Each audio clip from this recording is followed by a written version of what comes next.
Ready? Go live time. When we are live, we are locked, we are ready to go.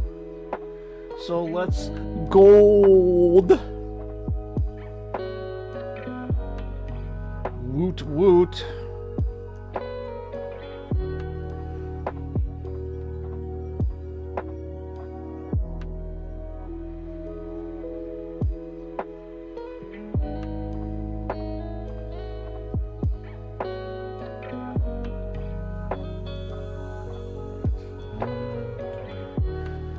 Get everything nice and situated away before we start doing the painting duties today. We have lots of things to paint. Well, actually one thing to paint, but it's a very large thing.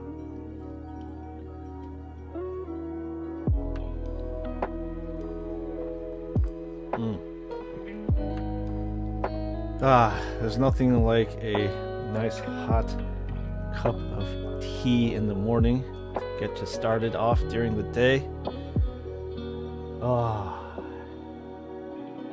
Good stuff.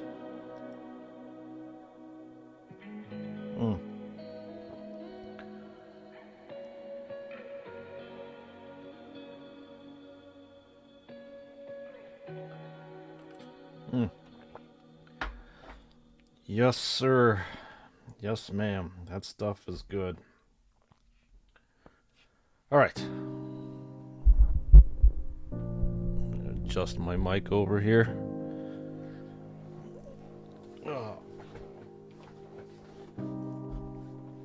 I did some painting last night. Maybe about a half an hour's worth, maybe less. Decided to make my Dreadnought from red to gold because I already have 3 red Dreadnoughts and I wanted something different for my army, so I'm going to paint this guy gold just like a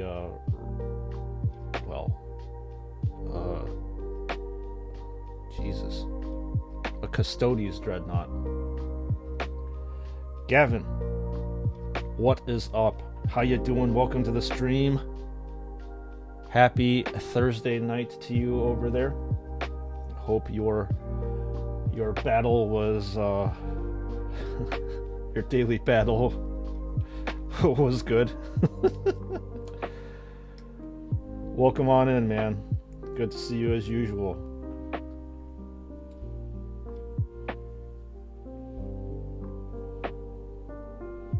So as I said, we are going to be turning my red Dreadnought into a gold Dreadnought because I don't have a gold Dreadnought and I wanted a little bit more variety in my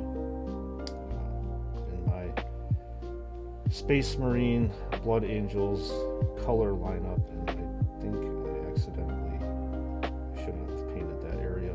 That's okay. I will work around it. So how was your day, Gavin? Thank you, kind sir. One more day to Halloween. It's not too long. Not too far away, I think. Halloween. What day is today? 27th. I think it's on the 31st. So it's going to be a good time. Morning to you and Goldilocks.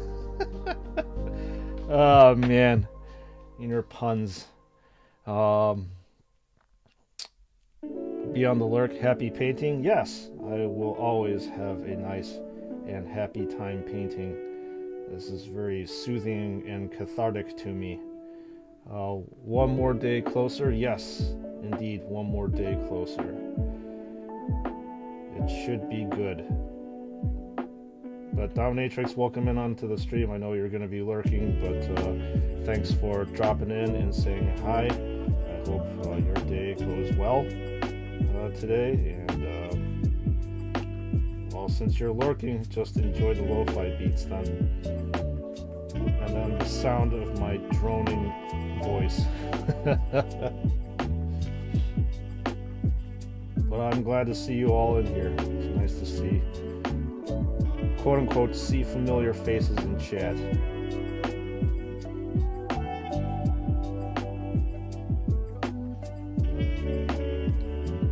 So I think the majority of the stream I will not be doing any kind of like meticulous paint work where I'm gonna be sticking my face into my Goldie legs apparently to dominatrix. It's just gonna be pretty much me covering up the parts that I painted red. And this is, I think I bought this Dreadnought probably like 4 or 5 years ago and just let it sit there because I actually would not have assembled this much of the Dreadnought because nowadays I paint in stages, so I assemble as I go so I can get into the gaps and crannies, and this is definitely something that I assembled years ago because like I said, I wouldn't have put the feet on, I wouldn't put any of this stuff on. In fact, yesterday, as you can see over here, the Dreadnought is actually cracked because I had to disassemble it, and obviously it did not go well. So instead of disassembling from, where's this area?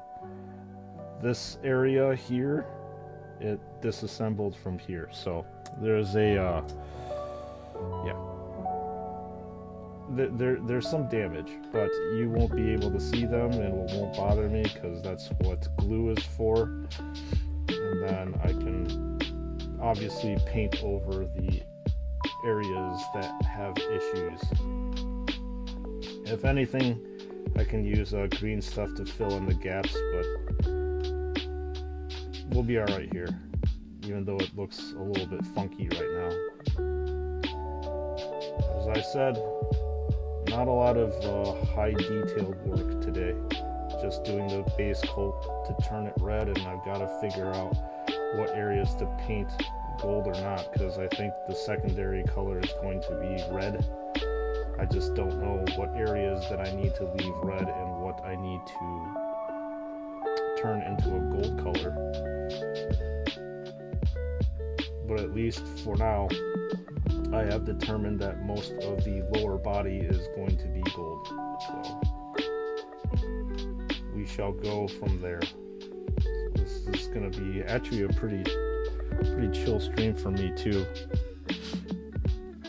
Are there any rules on what colors you use for Goldie Legs models? I think most on the tabletop, as long as you explain what the heck it is, most people won't really care. I mean, in the end, these are my models, so I get to do whatever the hell I want with them. There are like, what do you call them? Standard,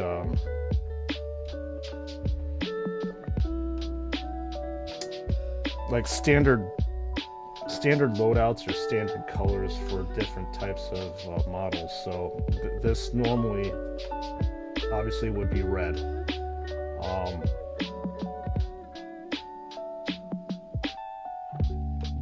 But no, technically there are no rules. Like I said, you kind of need to explain it to your opponent if you play on the tabletop. And because I don't play on the tabletop anymore, I'm just going to do whatever the hell I want. But just to let you know, like Blood Angels in general, they're Death Company Dreadnoughts. The Dreadnought colors are black, and then their Furioso Dreadnoughts are red. So that's a typical normal distinction. In terms of how the infantry are differentiated, the regular tactical Marines, which are your grunt Marines, like intercessors and stuff, they have red helmets. The veteran ones have gold helmets. And then people that are assault or fast attack, they have yellow helmets. And people that have heavy weapons have blue helmets. So that is basically the rundown of how different companies or different regiments are divided in the Warhammer tabletop. I personally, in my Blood Angels army, I did not follow that standard protocol, I suppose. I have so my vets are gold helmeted, and my dreadnoughts are all normal colored minus this guy now. And then for my Marines that have heavy weapons and who are the assault ones, they're actually just red. I find the blue color on the helmet to be a little bit detracting, as well as the yellow. I don't, in my personal opinion, I actually never really liked that distinction. So I decided, well, because it's my army, I get to paint up and do whatever I want. So that's exactly what I did. I did not follow the standard painting guidelines for it. But there are like slight nods to the old painting stuff, because for at least like they call them Devastators, the one with the heavy weapons. What I ended up doing was painting their lenses blue, and then a lot of the wiring and the equipment blue as well. So there's subtle hints to that. And then with any of my assault type Marines, if there are any kind of wiring, then I will actually paint it yellow. So these are just, like I said, subtle nods to the original color of the Space Marines according to the Blood Angels Codex. That's what they call it.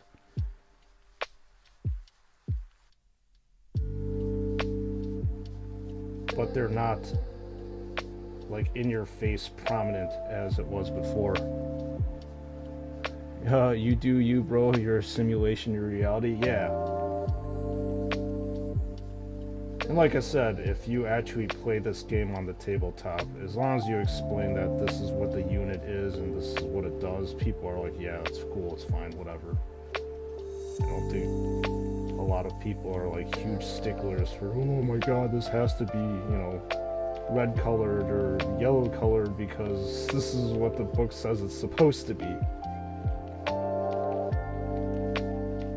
Like I said, in the end, these are my models. I get to do whatever the hell I want to do with them. Nobody can tell me otherwise. So I will paint. I will do whatever I want to do.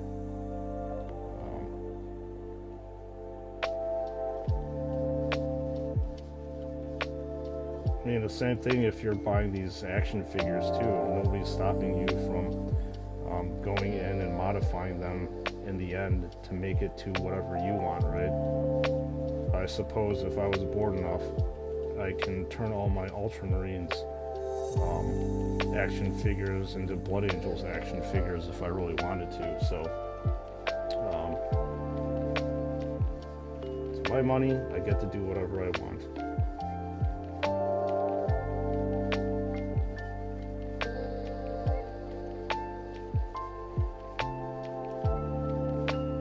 I got the Furioso Dreadnought and order, should arrive soon. That's awesome, Gavin. I don't think that you're going to be disappointed.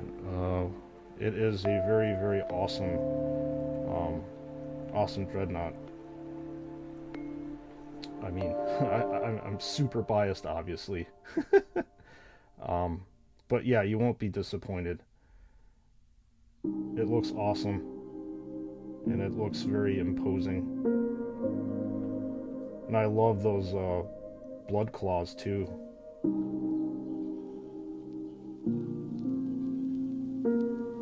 That gold is so cool. Mando, welcome to the stream. How are you doing? Happy Thursday to you. One more day until Friday. We're inching closer and closer to the weekend, and I hope that your Thursday is going well today. I can say mine isn't too bad, as usual. Yeah, so I decided to, as I was explaining to Gavin, turn this red-based Dreadnought into a gold one. I kind of did this last minute, just because I don't have a gold Dreadnought, and I wanted one. So therefore, I'm going to have one. You're good? Thanks? Awesome. Like I said, welcome on in. Tomorrow is a big day for LEGO fans that are part of the Sprues and Studs chapter. I am really actually very excited to be building that massive LEGO Night King, whatever castle you call it. And that's going to be a really epic build. So definitely multi-stream build. That's going to take more than I'm going to try to guess at least 2 streams minimum to build. So everybody tune into the channel, and you can expect to see a massive LEGO set to be built. The problem is I gotta find somewhere to put that in my man cave. I'm not sure exactly where to put it because it's so massive. But I'm super pumped to see that thing slowly come into its majestic castle-y self when I'm done with it. Obviously, everybody on stream will be able to see it, which is really cool that I get to share the build with everybody who wants to see it, who's bored enough to take a look at it. So that's one thing I am looking forward to.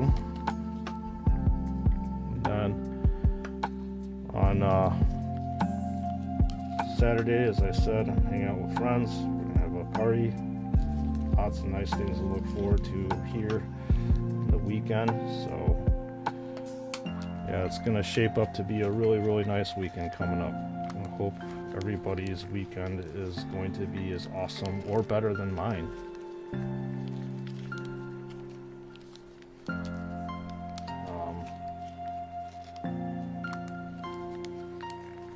Yeah, I realized that I probably need to I need to film and edit my content before the weekend hits, because usually after these parties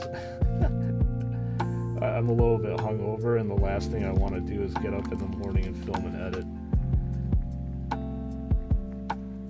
So I need to get that done probably Friday. So probably do some filming today after stream, and then start editing on Friday after stream as well. Man, it's actually like I have a full-time job. Holy shit.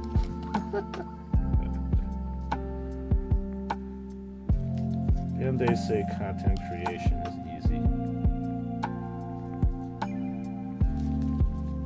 I suppose if you're doing only 2 videos a week on YouTube, then yeah, it's probably pretty easy. But it depends on the length of your content too. So, and how much editing you decide to do. Space is an issue. I'm running out of room for your toys. Yeah, that is the issue with my current space that's surrounding me.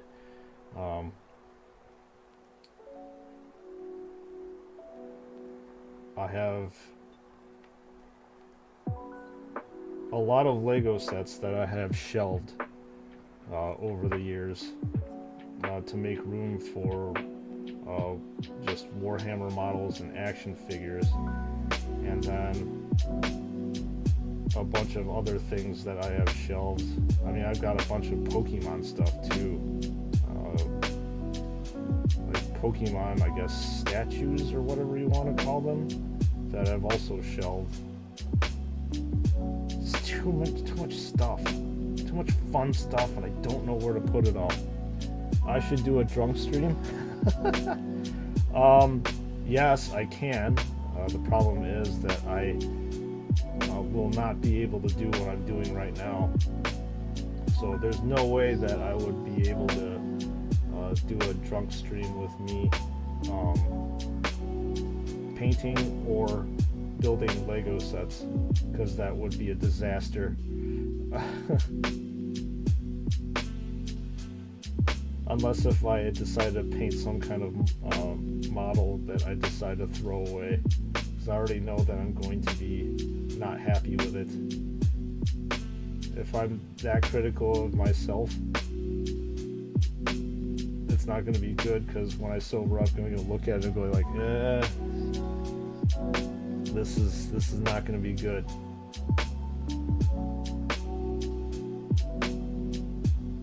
But I don't have a video capture card, but I could probably do me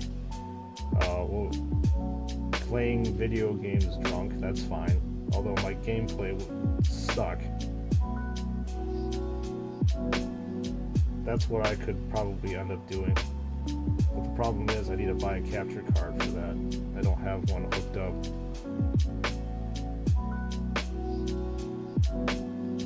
Now, people that I've watched have done drunk streams and stuff, and it's fine, just as long as you don't get overtly sloshed, because I think if you get overtly sloshed, that's against YouTube terms of service.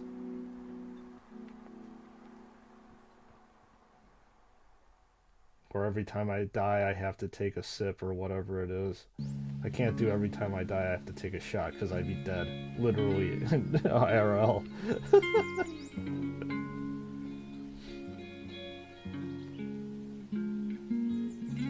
So that's something definitely I will be thinking of doing at some point in time. Like I said, I just need to buy a video capture card. And then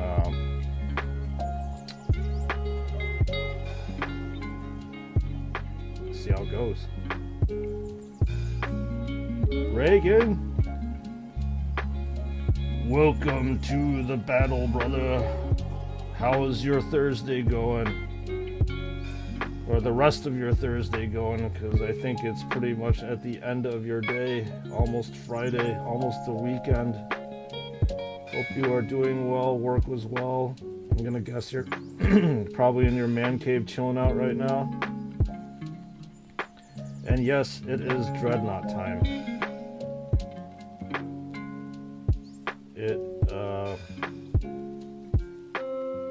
It's gonna be a very, very chill stream, as most of the stream I'm just going to be painting the red areas gold. And that's it. So no high detailed work today.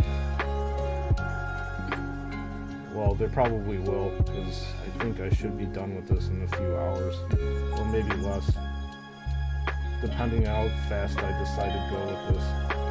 So I got the legs painted. It was good today. I showed,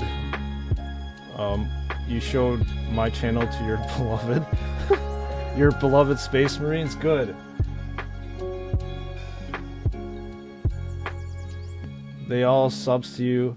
I guess it may add about 10 or so. Oh wow, really? Thank you, Reagan. That's awesome. That's why I was like, what is going on here? I had a sudden boost in my subscriber count. So thank you so much for that. I appreciate that immensely. Every single subscriber that decides to jump onto into the chapter is very much appreciated. Oh, my beloved families. Well, thank you. Like I said, it's awesome. I definitely appreciate you spreading the word and spreading the goodwill and stuff. That is excellent. That's usually how channels get bigger, just through word of mouth and stuff. It's not just by the YouTube algorithm, but much appreciated. Thanks so much, man. I thank you from the bottom of my heart for introducing more brothers and sisters to the chapter so we can fight the good fight for our God Emperor. I just gotta make sure not to make it sound like a friggin' cult. Well, I want to support the channel. It's the least that you can do to help me reach 1,000. Yeah, thank you for that. Reaching 1,000 subs is actually a very, very large thing.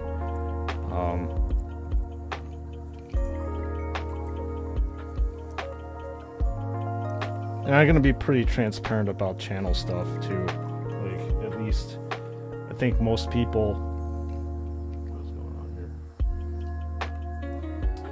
here? Most people know that in order to get your channel monetized, you have to have a minimum of 1,000 subscribers and you have to have 4,000 view hours. Those view hours cannot come from shorts or live streams and stuff, so it has to be all video on demand. So I'm currently at about 3,400 hours of content, I suppose. So I'm getting close. I want to make money off of the YouTubes and the advertisement. I want to get into that piece of pie, but it's a very, very small piece of pie, unfortunately. They obviously pay by per views and stuff, and they don't pay that much. It's like fractions of a cent. But hey, you know what? We can get monetized. That'd be great. Getting close? Yeah, Gavin, I'm getting real close. We're actually not me. We are getting real close, because this channel is not just me, it's all of you, and without your support I wouldn't be here.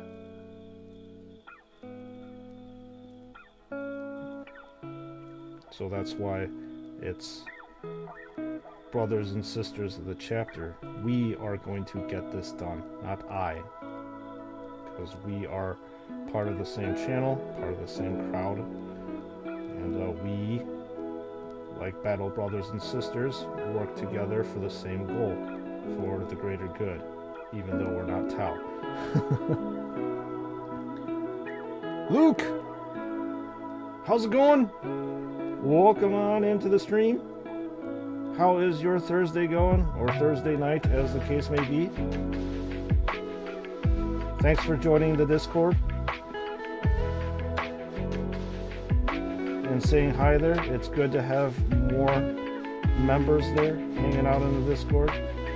Actually, I want to test to see if my Nightbot works. So I downloaded Nightbot last night, and because of all the stupid idiotic porn crap that was popping up, so I decided to download this guy to see if this actually works or not. No command. Ah, there you go. It works. The Nightbot lives. He's my servitor that protects the channel from basically spam. What gold is that? Yes, it is Retributor armor. So yes, Luke, it is a Dreadnought day. It's just a regular Blood Angels Dreadnought. It is not a Furioso one. This one just has a regular Dreadnought fist and a twin link las cannon. I love twin link las cannons on Dreadnoughts. I think they are awesome armaments. So yes, Reagan, this is Retributor armor, which is my standard color that I use for my sanguinary guard and all the gold color that is in my army. So I have a gold, a few gold vehicles too. There is no I in we, unless if it's the French word we. Oh my god, Dominatrix, you and your puns. But that is a good one.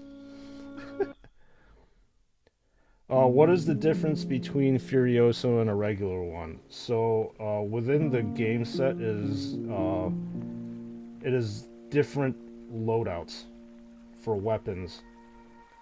So a regular one, you're allowed to have this guy, which is a twin-link las cannon. You can also do an assault cannon, which is a Gatling gun. And then you can also do, what else can you do? Like I said, a power fist over here is what I have. And you can swap this out with a missile launcher as well. So if you want to have a long-range Dreadnought, you can have a twin-link las cannon missile launcher. I like to have the best of both worlds, so I have a power claw in that. And then, so this is a regular Dreadnought, and all Space Marine chapters are allowed to have a regular Dreadnought, if I'm not mistaken. The Furioso Dreadnought is exclusive to Blood Angels only. So if you're not playing a Blood Angels chapter, you cannot have a normally have a Furioso Dreadnought. And the Furioso Dreadnought is a hand-to-hand combat Dreadnought.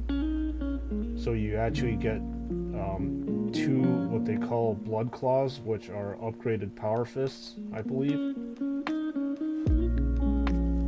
And then you can further upgrade it, them to have blood talons, which basically are these wicked ass claws and stuff. I did paint a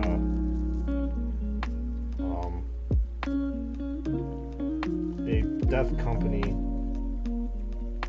Blood Angels Dreadnought, which is basically a Furioso Dreadnought that has those blood talons. You can check it out on my channel and see what the difference is. Something that I can see, it was all black. No ill meaning, because I'm using the phone to stream and doing stuff on my PC. No, it's fine.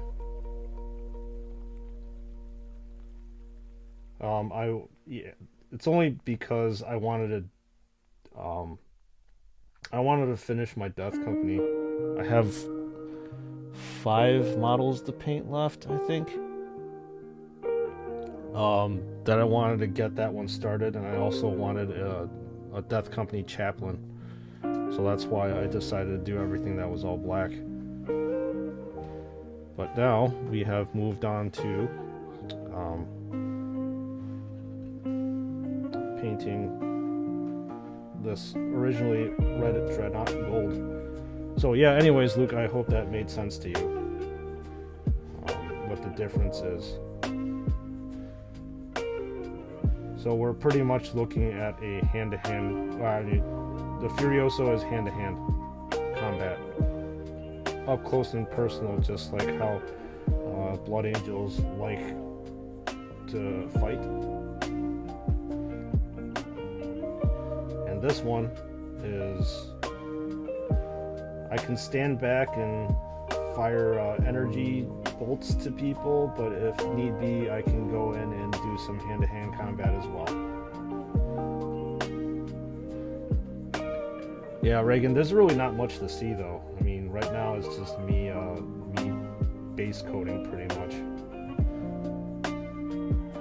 The Dreadnought, a nice Retributor armor color. This will need at least 2 coats of paint here.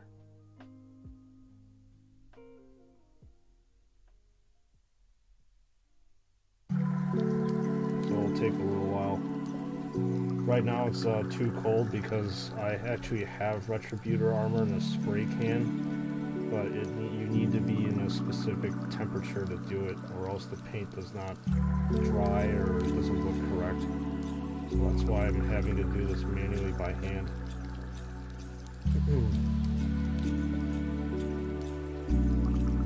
if I had known that I wanted to go this route, I would have just base coated this with Retributor armor, and we would be fully locked and underway.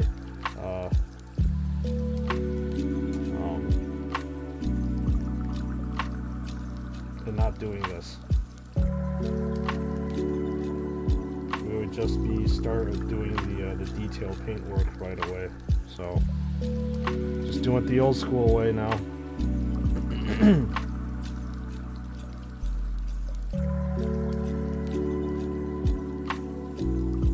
Find a good position to grip this thing. Here.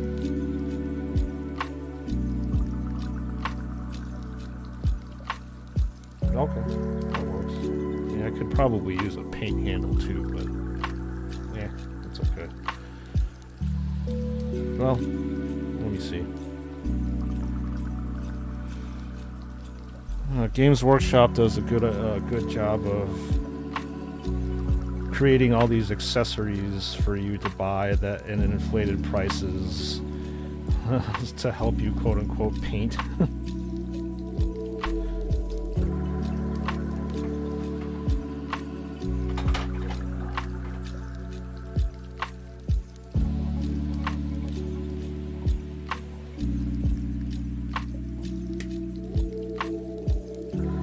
I don't think this is going to work out very well. It's too flexible.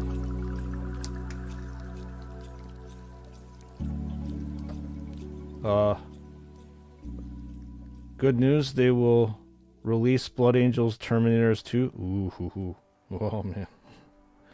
Not 100% sure, but it's from a trusted source, so yeah. I guess I may get one Blood Angel Terminator and a full squad of Ultramarines Terminators next year. I think I'll probably do the exact opposite of you. If they actually will produce a full squad of Terminators, that would be cool. Although, do you know that, do you know if they're going to be doing Terminators that are close combat or long-ranged ones? Because there's a difference. The armaments are different. In fact, if you don't know, I have some out right now, because these are going to be what I'm going to be painting next year, after I'm done with the what's its face, the Dreadnought. It's like the long range ones, well, these quote unquote long range ones, they're more shooty. So you have your Storm Bolter here, and then you have a Power Fist here. And then you can also swap this Power Fist with a Chain Fist right here, and it has a standard loadout, and each and every single squad of 5 can have a one Terminator that carries a special weapon. So this is called a Cyclone Missile Launcher, which is so badass. If you don't want this one, you can swap it out with something called an Assault Cannon. And it's basically like a smaller onslaught Gatling cannon that you would find on a Redemptor Dreadnought. And then if you really want close combat, you can do a heavy flamer. So these are going to be my next painting subjects.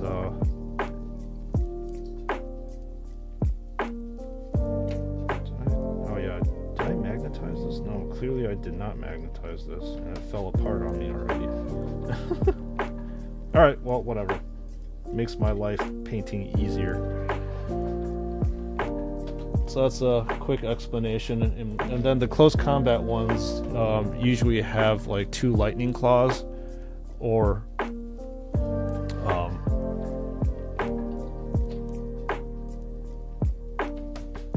a thunder hammer and storm shield.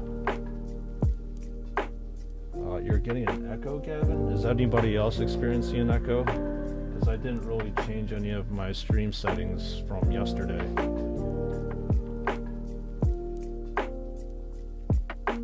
Oh, whoa, crazy how they keep it coming so fast for the Joy Toy line.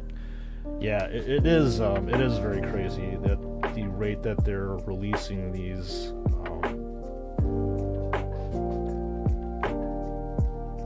oh, my bad, echo is on that. Okay, good.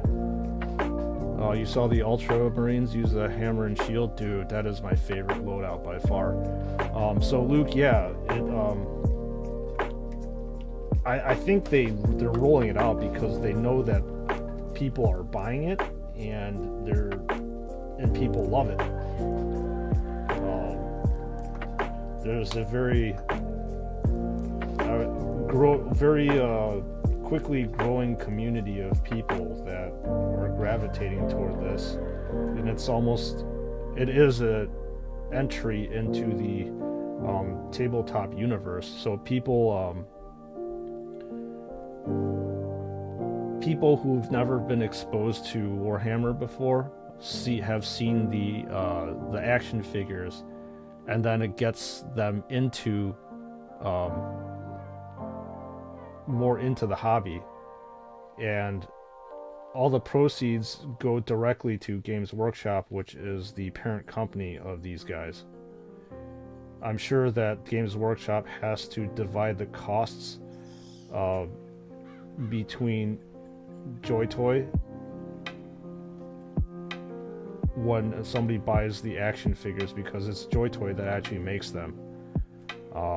But if they decide to say, hey, wow, look, this is really cool, like a consumer says, these action figures are really cool, I'm just gonna start buying these models here, all the money goes to Games Workshop and they don't have to share anything. So it's almost like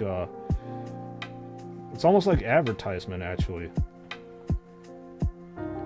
All they did was copy the miniatures, not making them for nothing so fast. They do a good job. Yeah, the only thing that I believe needed to do, and I'm not really knowledgeable in the manufacturing process, but they could probably just like 3D print it or something, the original thing, and figure out what's going on. Also, they probably need to figure out the articulation and the movement from it. Also, some are just recolored, so yeah, it's going crazy for us. Yes, most of the stuff is recolored, or they just have to attach like a different pauldron on it.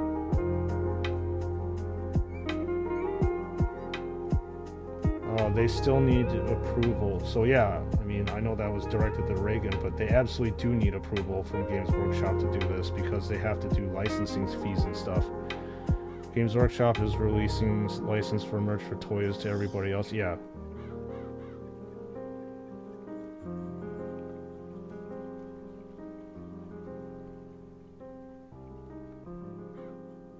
They absolutely do. So anyways, like I said, most of the stuff that Joy Toy is producing is they have a standard Space Marine action figure model, and all they do is need to probably swap out the pauldron, or maybe swap out the legs. It's just different things that they need to swap out. But in the end, all Space Marines are pretty much, they look the same. So it's probably pretty easy for them to do. I don't know, this is just me guessing. I'm obviously not a manufacturer. There's likely other stuff that went into all this stuff. Definitely a decent amount of R&D. They need approval from the God Emperor. The God Emperor are actually our shareholders, man. For Games Workshop.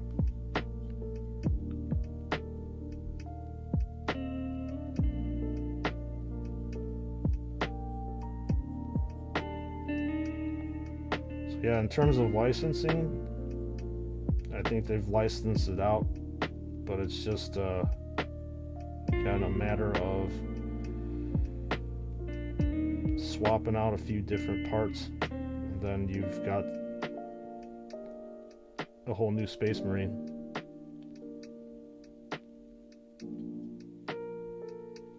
Hellspawn Hulk, good day to you. how are you doing? Welcome to the stream.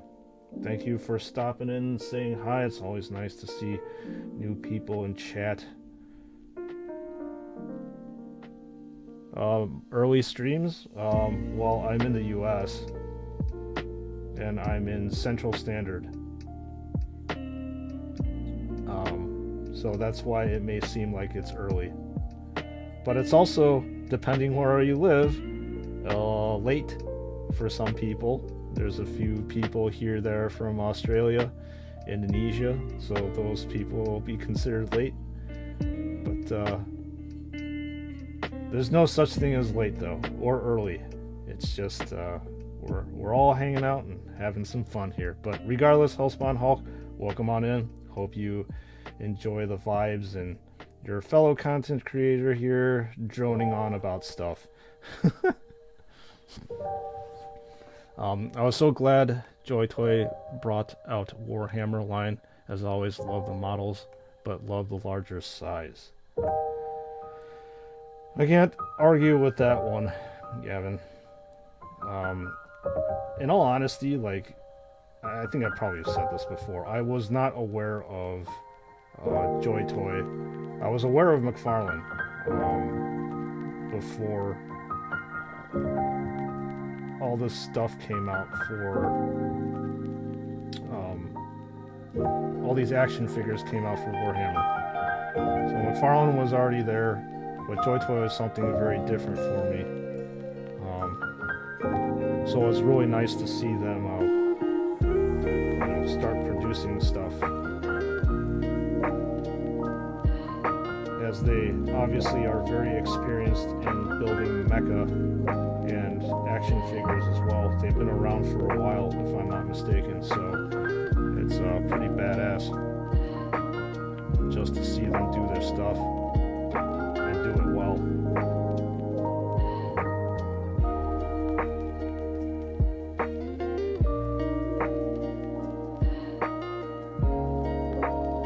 And for people that have been in the Warhammer 40k miniature hobby for decades, I wouldn't say I've been in for decades, probably a combined total of about 1 decade. Having these action figures was definitely a dream come true. At least for me it was, still is.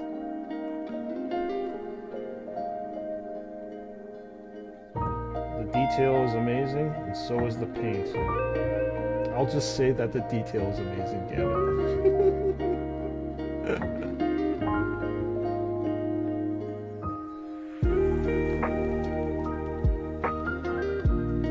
Yeah, but the detail is fantastic. I think, I don't know.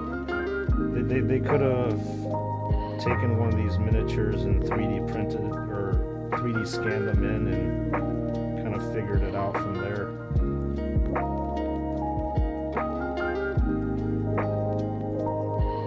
But either way, it's badass. I'd rather trolling me. I kind of figured. Either way though, I mean, it's still badass that there's somebody producing something that is larger than just 2 inches tall. That's Warhammer related.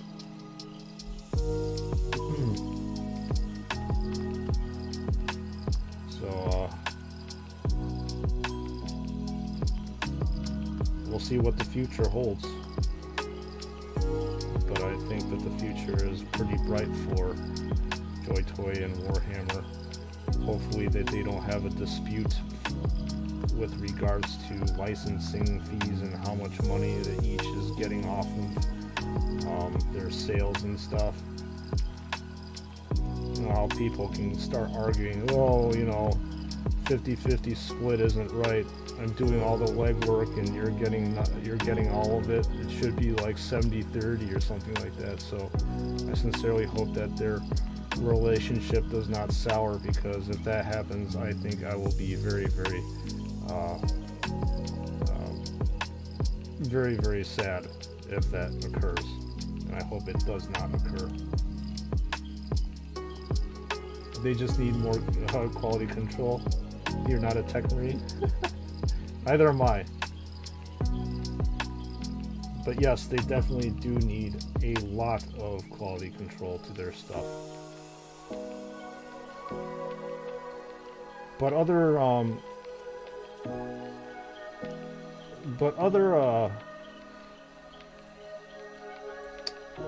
other content creators, you said, on YouTube don't really focus in on the paint as much. I'm probably... Do I really want to do that? I'm probably the only one that does.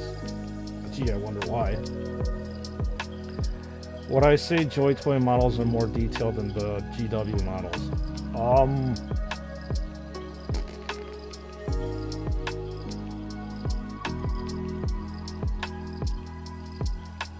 I don't think so. I would have to say that Games Workshop models, would they be the same? Worse off, they would be the same. However, I am in the camp that the Games Workshop models tend to be a lot more detailed than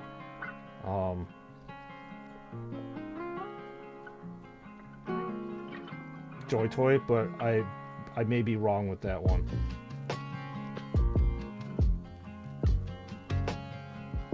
I mean, I could probably do a side-by-side comparison later on.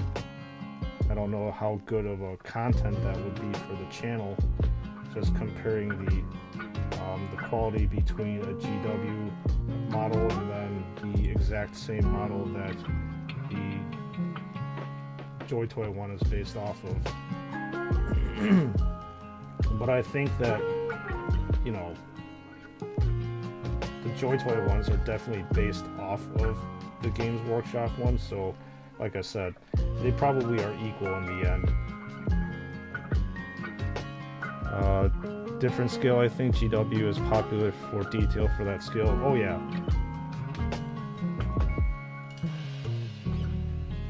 In terms of all the miniature manufacturers that are out there, I think Games Workshop still is killing it.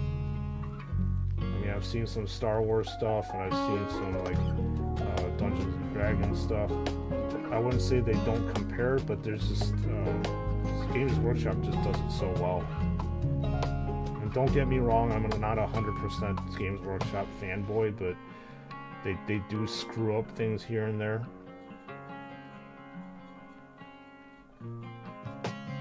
You would be interested to see that?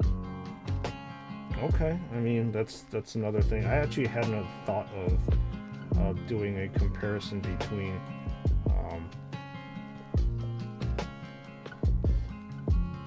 the Games Workshop model versus its larger brethren, like side by side, to see what the detail is. I could. It's not like I'm running out of content or anything, but that's definitely something that I could think about doing, since I have both things. I should see a Nemesis board game. Nemesis board game. Is that another company that manufactures like miniatures that has like a game based off of it? Dude, that sucks that you don't have a Games Workshop store over there anymore. Well, perhaps, again, with the explosion of these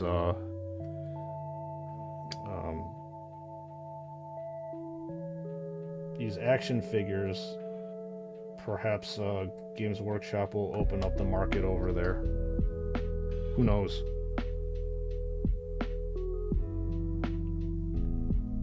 I just consider myself lucky that I live 10 minutes away from one. Although I haven't been in that store for a while. there's really no reason for me to go in there because, honestly speaking, I have too many things to paint, as I said before. Too many things to paint, too many things to put together. Yes, the miniatures. Some people say it's close to the GW level. Cool. I'd like to see that for my own eyes. Because you have to, you have to be constantly improving your process to remain relevant in this game. Literally the game.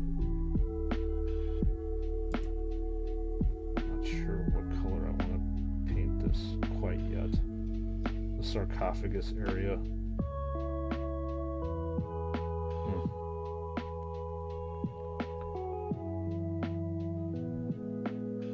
Don't you play table games with them in store? I don't, actually. I used to. Not actually in the store. I would play with my friends. But they do have gaming tables that are open for you to play in.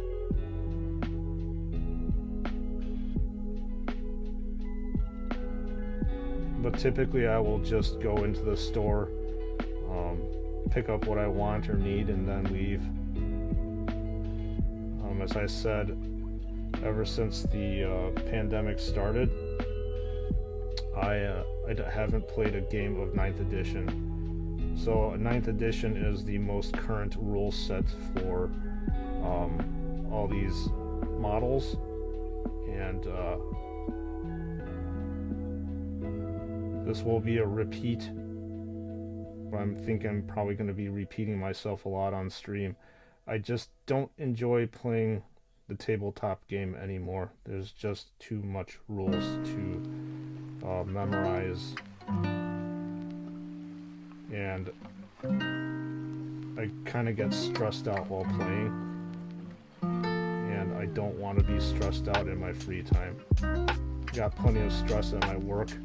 I didn't need stress outside of work. So no, I don't play anymore in store, but there are tables that you can play with random people that are they're coming in the store.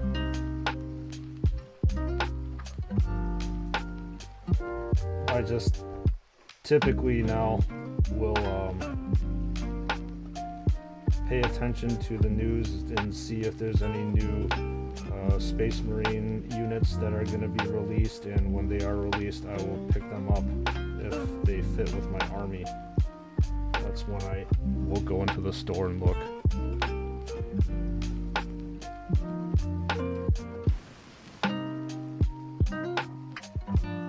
Honestly, you're not interested in tabletop games? You just like the models and the video games but not the strategy one? Yeah, I mean, this tabletop game is 100% strategy.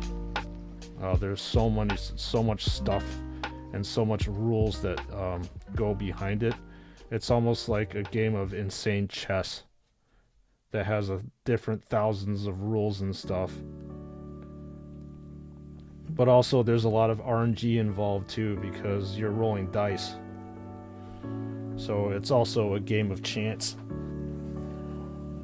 I'm a kind of person who loves to just charge it and kill everything on my PvP games. Yeah, I think that they'll actually get you into trouble, especially with some armies.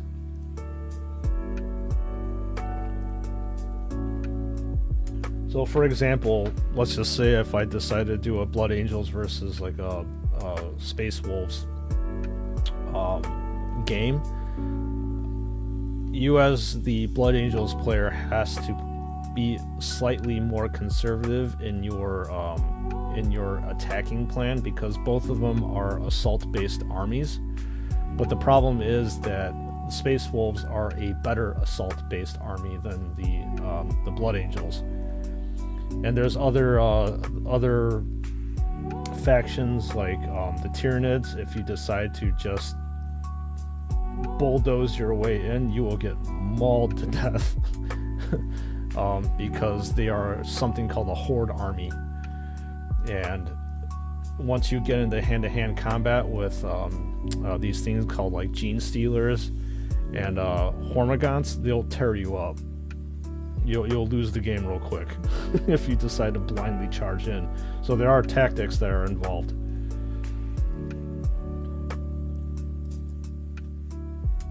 I gonna keep this red or not?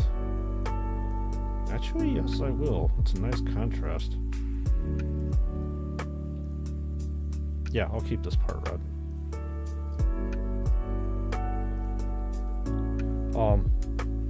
Like I said, lots of tactics that are involved with these things. You just can't blindly jump in and literally try to slaughter everything in sight, because they will slaughter you.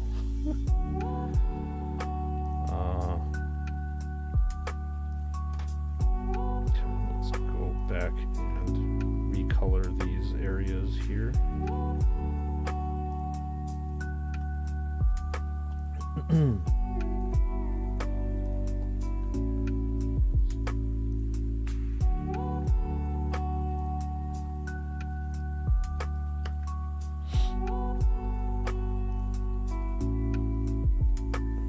You're a very competitive PvP player, brother. When you were in college, you were active World of Warcraft player. Oh yeah. That's why you dare not touch any PvP mobile games. It may be tempting to, yeah. I'm sure it could be. I mean, in college it was all PvP for me too. As I said, I played a lot of basically Doom and Quake mods in college. So there was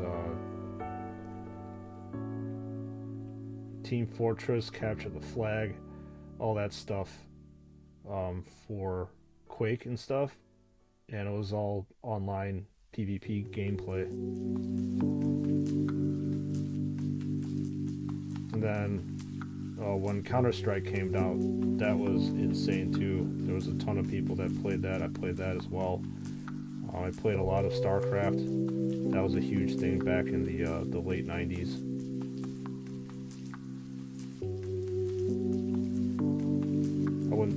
So yeah, StarCraft obviously is PvP, turn-based strategy. Well, not turn-based, real-time strategy.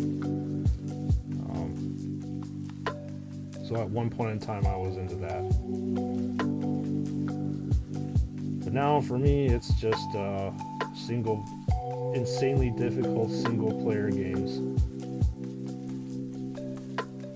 and maybe like mindless shooter games. As I said, I was actually thinking about popping Inquisitor Martyr into my PS5 and seeing how that plays. I heard that there was, like, I haven't actually played that in years, but I heard that there was a major update to it on the 2.0 version. I know that was also released back years ago that made the gameplay better, so thinking about doing that. And one of these days, like I said, I need to pick up a video capture card so I can actually play on stream, as Gavin wanted me to do a drunk stream.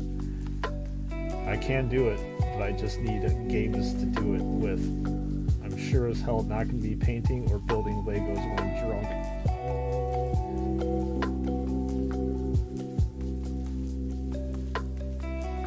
Genshin Impact is fun for now. No PvP, just waifu and some anime stuff, and buy some skins. Oh, different skins for your girl. Okay. Yeah, I've heard a lot of people spend a ton of money on Genshin. It's a fairly slippery slope.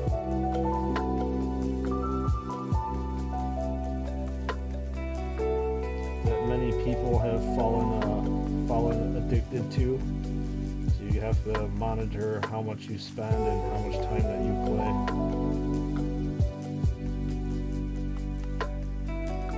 Yeah, it's super popular. I could see why.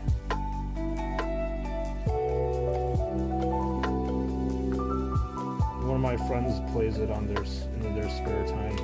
Shit. That's okay. And they enjoy it a lot. So there's something to be said about that.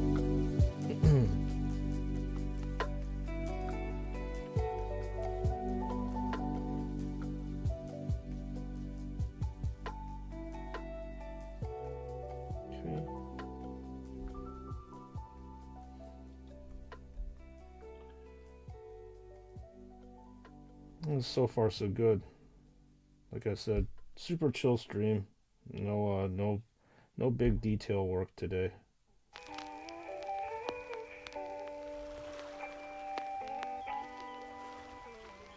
I'm just hoping that at the end of the stream we'll be able to be done with this second base coat per se. It's a little watery.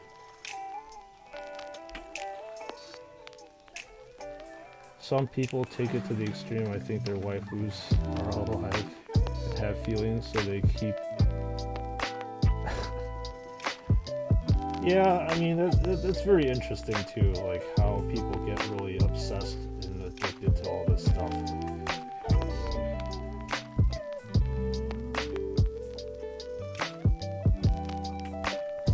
I don't know if I have much to say to that I'm not... The only thing I'll say is I'm not sure if it's very healthy to be addicted to anything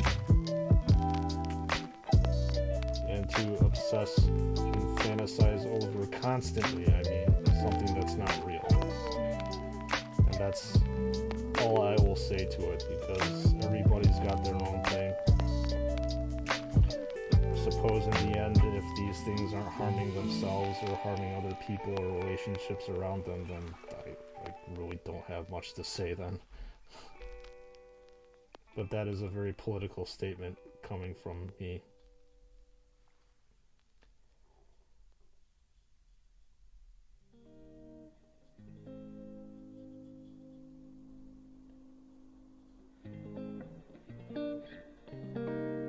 Anyway. Second coat is coming on.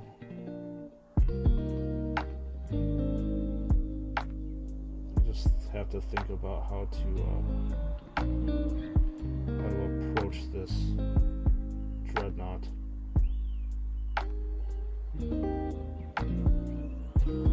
What I mean by that is how to paint it detail-wise. I think it's almost going to be a figure out as I go kind of situation, because there's going to be areas in which I'm not sure what to do. As I said, this thing is going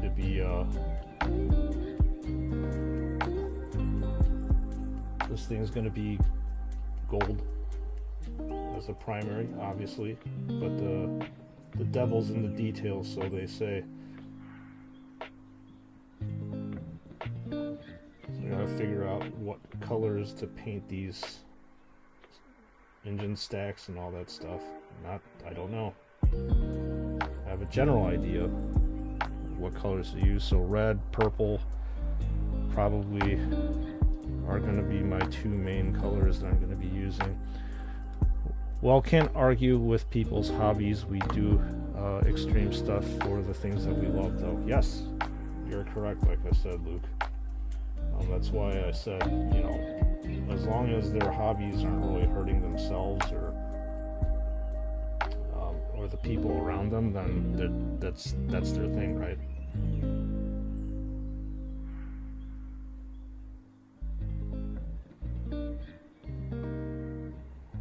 If it helps them cope with things and helps them decompress, why the hell not, right?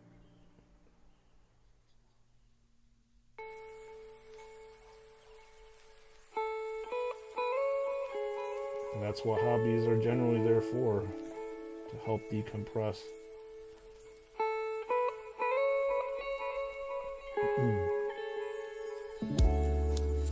That's why I'm doing this hobby. It helps me decompress a lot.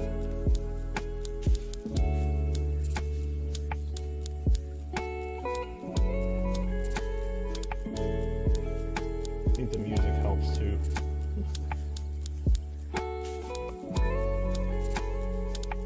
speaking of music, I kind of wish that I can like listen to the stuff that I usually listen to. I mean, I do like listening to lo-fi, don't get me wrong.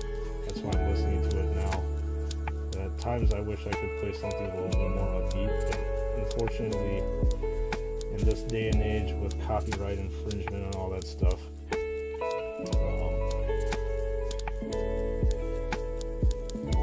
I can't play any kind of house or trance music. That's typically what I like to listen to when I'm driving or at parties or hanging out and stuff.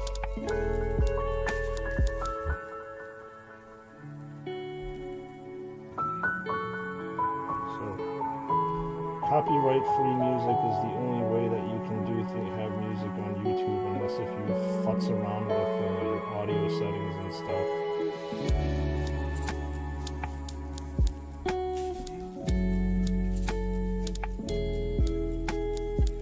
There's some people on Twitch that are able to do that. I gotta figure out. I have to figure out how to do that.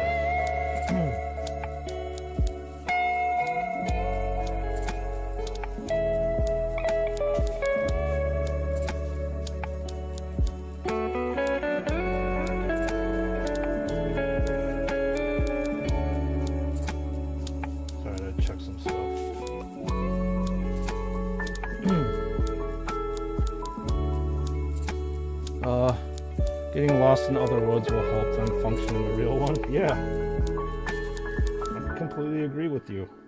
It helps them escape all their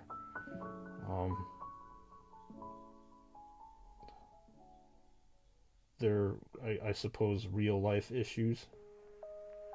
I mean, I can tell you for damn sure that when I had my full-time job, I would come back home and either build a Lego set if I had time, or sit and paint, because it really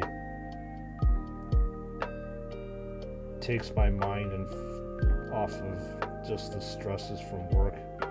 I just focus in on the hobby itself and don't worry about the rest of that crap around me. So yeah,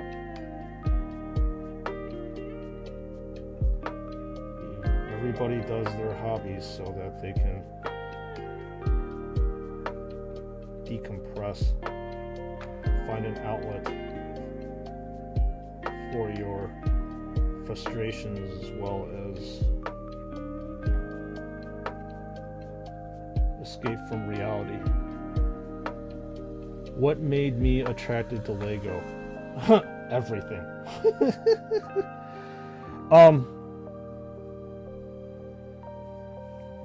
So when I was a kid, my parents really didn't allow me to play any video games that much.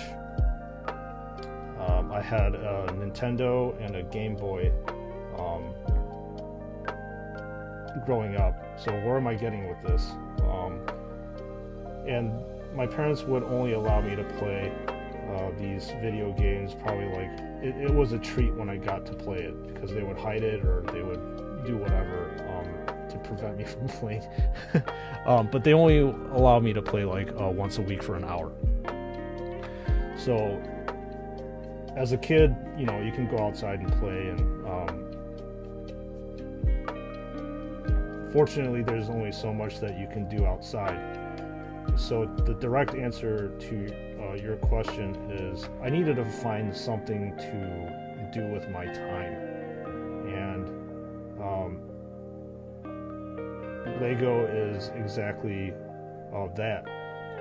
I found I've always been fascinated with knights, the medieval ages, castles, just swords, armor. It's a wonder why I love the Blade Guard, right? So when I saw a Lego castle set, that was the thing that triggered me and said, wow, this is really cool. So you could you can build, which is really fun, but the coolest part for me was just building the minifigures with the knights and the forest men and stuff, and you could play with them, and you could make fantasy battles and pit different factions against each other. So it was that part of the hobby that really made me attracted to Legos. Aside from their builds were absolutely fantastic. Even back in the day, there's no toy company in my mind, and still maybe even to this day, that can compare to Lego. And the other thing was I was also very interested in the classic space theme, and you could imagine yourself like flying around in a starship and stuff, and discovering new worlds. And the space theme had plenty of starships and different things. It was like you were in a whole different kind of universe, your own little universe of imagination while you were playing. So that is what attracted me to Lego. Just these ways to be creative and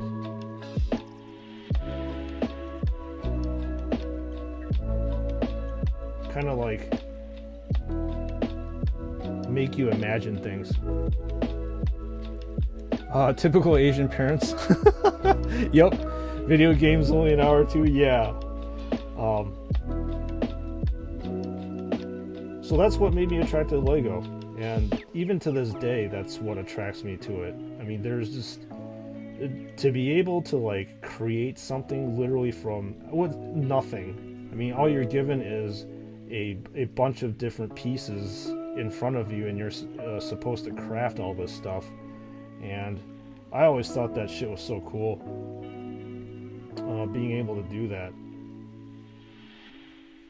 I mean, those Lego Technic sets that are in back of me, they remain my favorite Lego sets, because, well, they have everything to do with supercars, and I love supercars. But the other thing is, everything is functional on them. There's gearing, there's shifting. You can see the pistons in the engine move when you're moving that stuff back and forth. So like,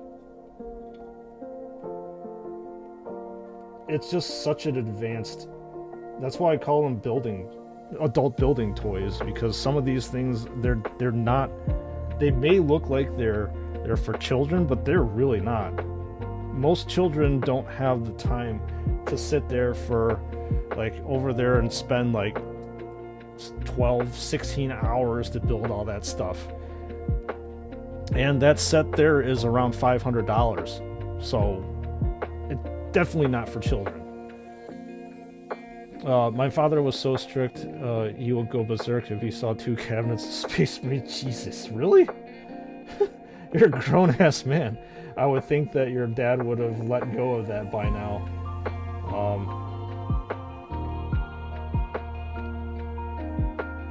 Yeah, it's just the typical Asian parent view on how to do things, which I kind of disagree with, but it's the environment that we grew up in, right? So a security lock to the holy chamber is needed so you can keep your parents and your and other people out. That's hysterical. But I think that is Lego's appeal. It's kind of low-res miniatures, but as a kid, our imagination runs wild. Yeah, I mean they are miniatures. What you're building is a miniature of, let's just say, a car. You're building a replica of a car. So yeah, that's the appeal. I mean, there's a huge sense of nostalgia for me when I'm building these Lego sets, and it reminds me of a happy time when I was a kid.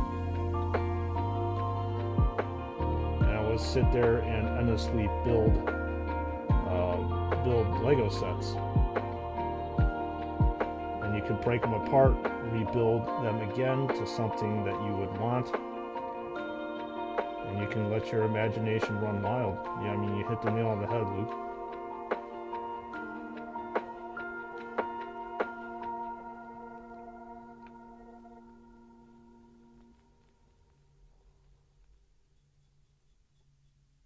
I'm gonna have to paint this up. Alright, I mean, this will do.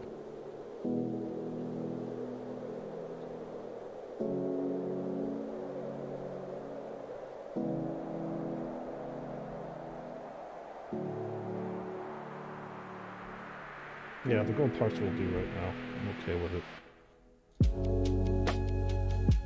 I think I'll probably start painting a little bit of the detail down here too.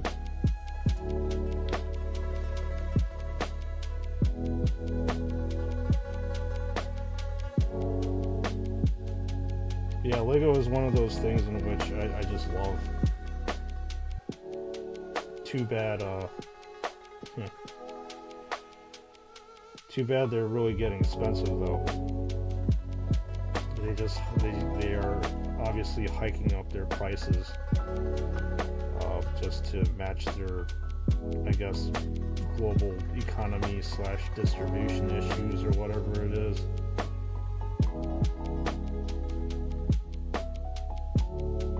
Like I said, they may market it for children, but it's definitely not marketed for children.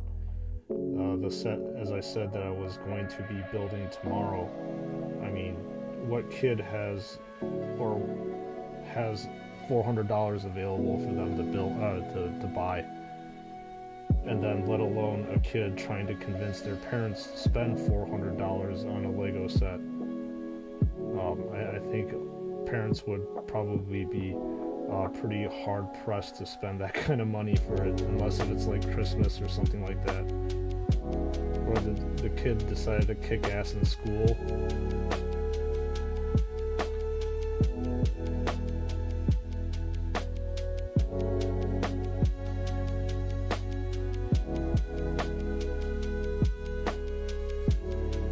Yeah, Lego just, they do a great job of capturing that nostalgia. I mean, the whole entire reason why I got that castle set is because, well, it's a castle. It reminds me of my childhood. And obviously, as I've grown up, I have more available income to spend on things. That's why Lego is starting to market to the adults too, with their botanical line, which basically is you making like a bouquet of flowers or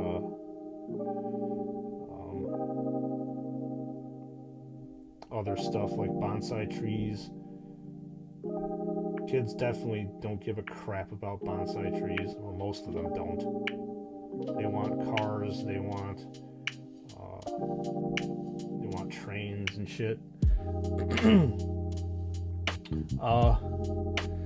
Many toy buyers nowadays are adults, don't know why they even intended for kids. Yeah, that's exactly what they as in Lego is doing. They capture your imagination when you were a child, and now that you have money, they're like, I think I'm gonna be making this gigantic Lego set now because I know that you're an adult, you have money to spend, and you're willing to spend it. I mean, they got me. Very obviously.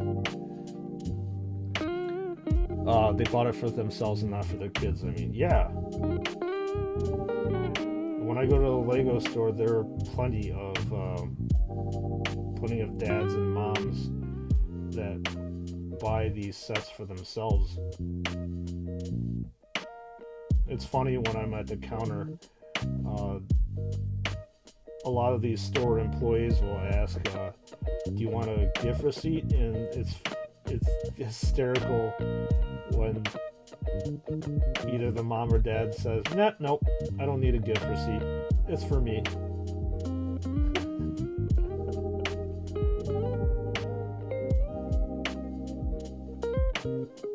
But that's the day and age that we live in, right? adults become, or a child becomes an adult, and that adult becomes a child again. You look at me, for God's sakes. I'm in the exact spitting roll image of that.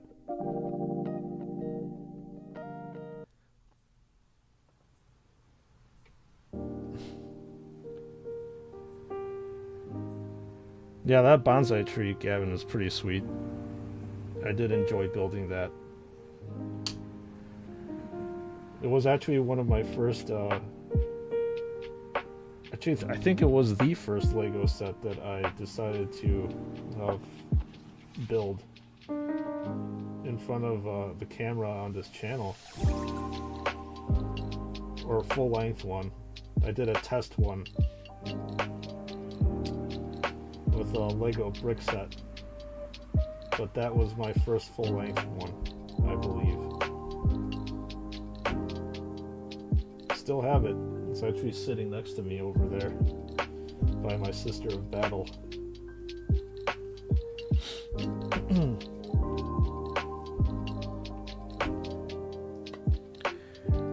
And it's like super cool nowadays, like what Lego does. Like within one set, you can actually build like different versions of things. So, for example, that bonsai tree, you can do like a spring version where instead of the regular green leaves, you can swap them out for pink leaves and stuff. The Porsche that you see, the white one over there, you can opt to do a convertible, which is the one I liked, or you can do that Targa version. You have so many choices nowadays with things that you can build with it. And I don't know if we have a lot of Back to the Future fans here, but I did build a Back to the Future DeLorean that came out, and you actually have the choice of building the DeLorean in the first, second, or third movie. So that's super badass that you have the choice to do that kind of stuff.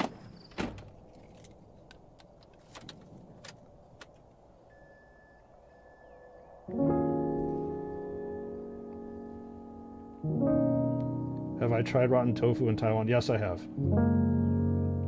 Technically, it's called stinky tofu. I don't know if rotten is actually fermented is actually the correct term. Yeah, this is so weird when I say this, but it tastes better than it smells. And obviously, if you're not into fermented foods, this is going to be a very traumatic experience to you if you decide to eat that stuff. But also, I will have to say I'm a very adventurous eater, so that stuff doesn't bother me. I'm a big fan of fermented shrimp paste, and there's other people in my family or relatives that hate that crap because the smell is just so strong and obnoxious that they just can't stomach it. But yes, I have tried it. Do I like it? I don't know if that is...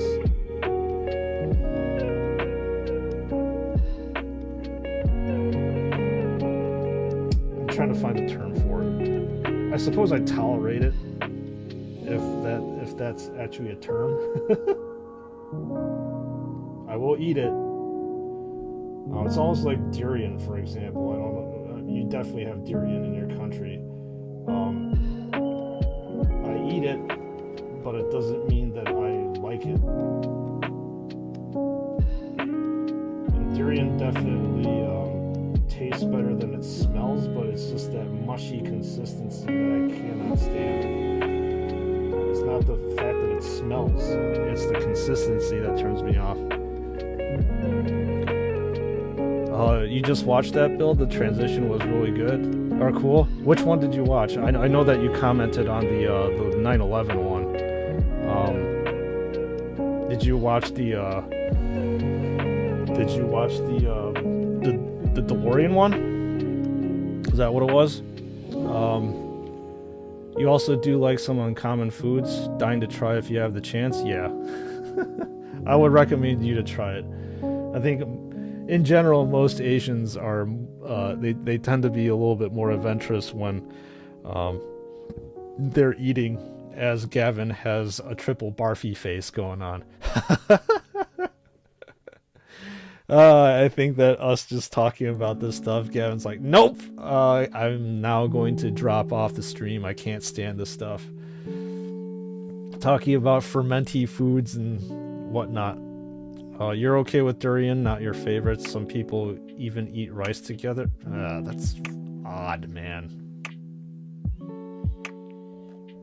Like I said, for me, the durian is the consistency. It's like mushy.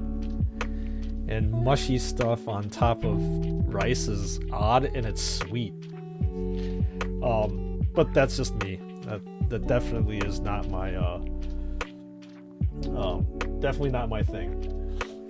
And I think I'm overdue for a stretch. So stretch I shall. You watched the Porsche 911? Yeah, I saw you post something on that. Ow. Yeah, the Porsche 911 is a really good build. It's one of my favorite creator builds, period, that LEGO has put out. I wish that they would come out with a little bit more. I really like the European slash like supercars and stuff.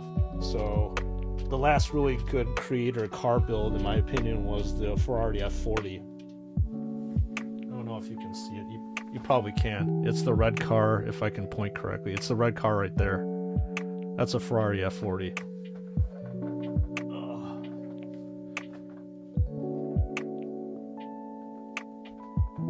That one came out in like the early 2000s.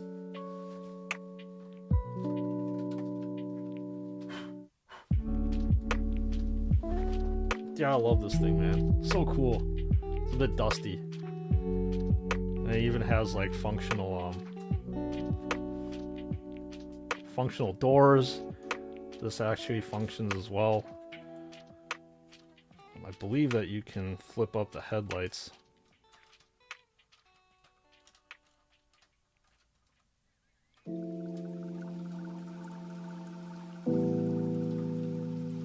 Yeah, you can pop up the headlights too. This thing is, you can open up the hood.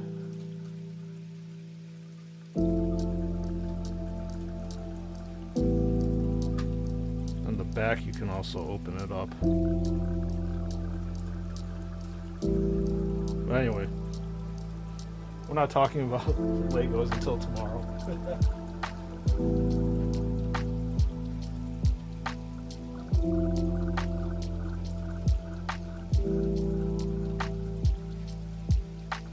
I'm too lazy to get that Ferrari Daytona up there. That's too big.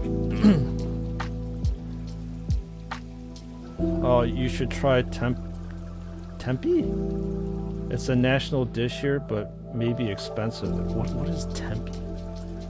I'm looking it up right now. Oh shoot, too many pages.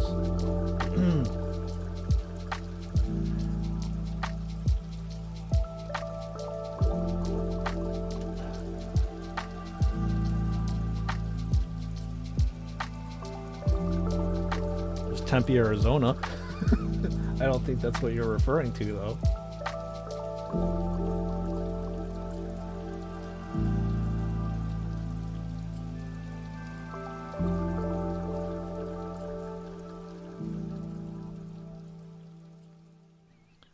Sick, you love it? Yeah, it's a really, really cool build. You can find one used on like eBay for a decent price, but if you want new in box, you're gonna have to. Oh, okay. You're gonna have to pay like up the wazoo for it, unfortunately.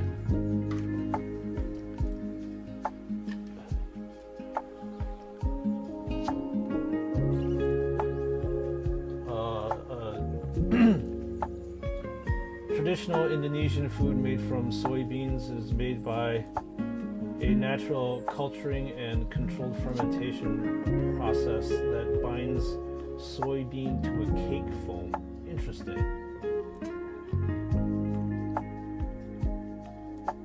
Yeah, I'd be totally willing to try that for sure.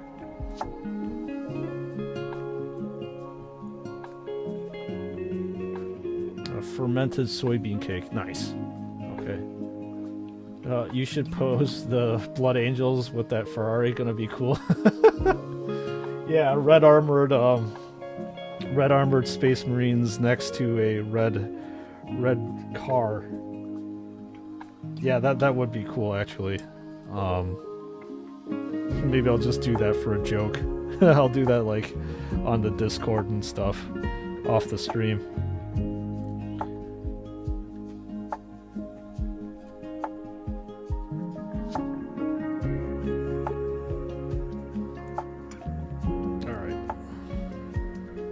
You know what? I'm thinking of just doing some detail work now.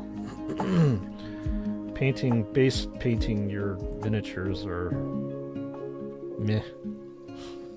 Not that much fun, but it always needs to be done. Okay, I need red.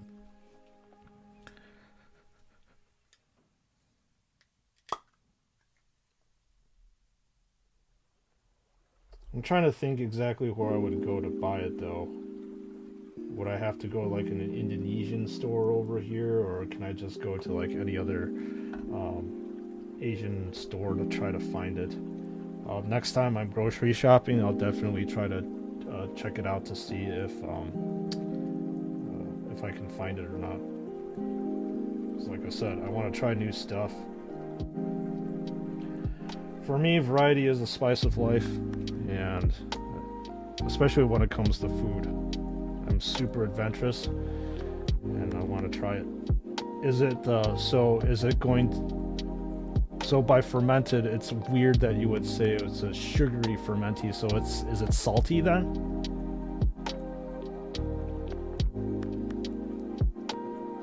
Because salty and fermented I can do, but sugary and fermented sounds a little bit weird. You need to fry it. It may come raw. Okay. Didn't get it on my shirt. Okay, good. So as long as it's salty, I think it should be alright for me.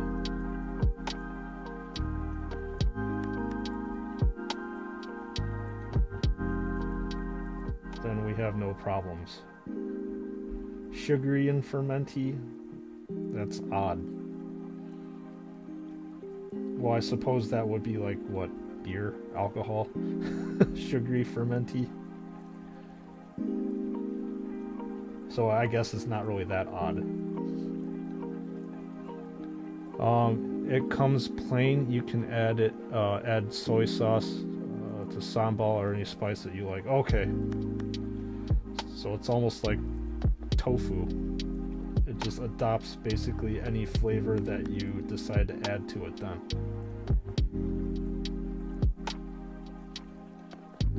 I see.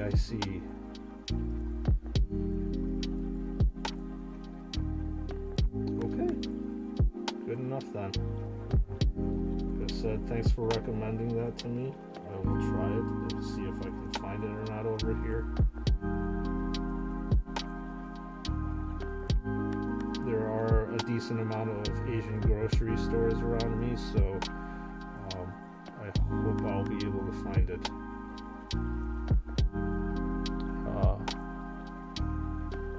It's a popular thing for vegetarians. Okay.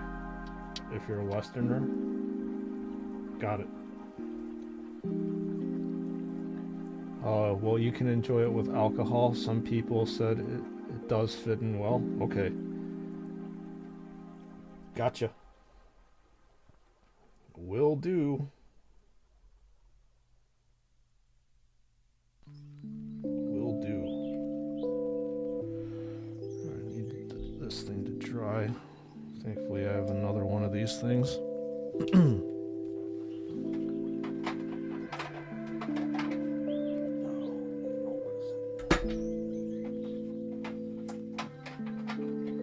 There we go.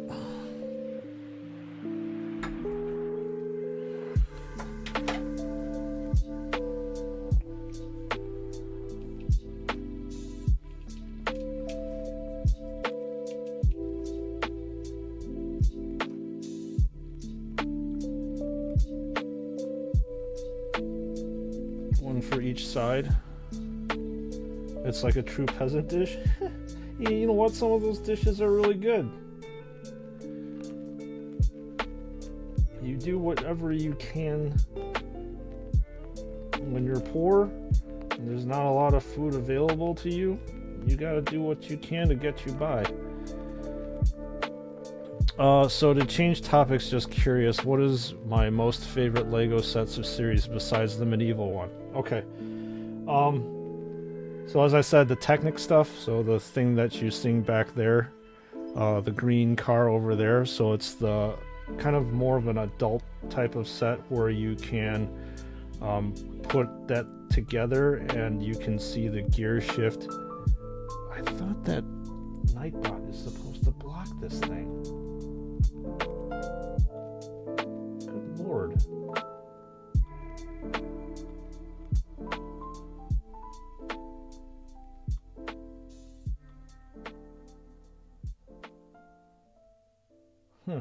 That's irritating. Sorry about that.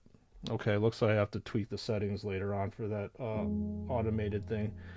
So yeah, Technic, they use specialized Lego bricks. They don't call them Lego bricks, but it's a specialized Lego thing, where you get a lot of movement and lots of gearing and changes. You can actually put a motor to those things and make it move.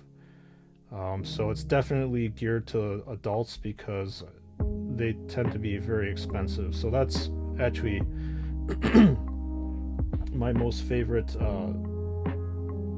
Lego set or Lego theme, which is just Technic in general. In terms of theme wise, I am a big fan of Speed Champions, which is which is almost like a miniature lineup of supercars.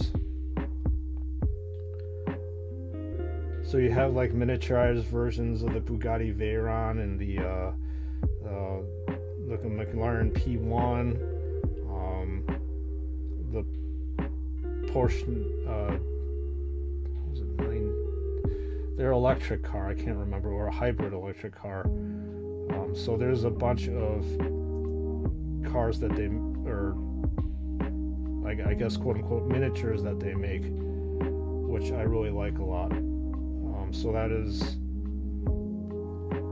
one of my favorite ones. I used to be pretty big into Lego Ninjago because of the dragons and the very dominating Asian type aesthetic or feel to the Lego sets. Because in Ninjago they use a lot of dragon stuff. They use like pagodas and all that stuff for Ninjago. You haven't heard of that one? Is it also Technic for the Super? No, it is not. They're like miniaturized versions of cars that are about yay big. I don't think I actually have one nearby me. But yeah, they're just cars that are about this big, and they're really cool. I do like them a lot. They recently actually, they as in Lego,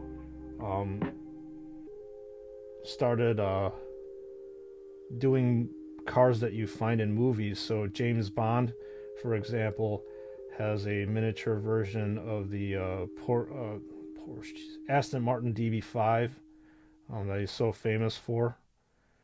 And then if you're a big fan of the Fast and the Furious movies, you have Dominic Toretto's Charger in miniature form as well. So it's pretty badass.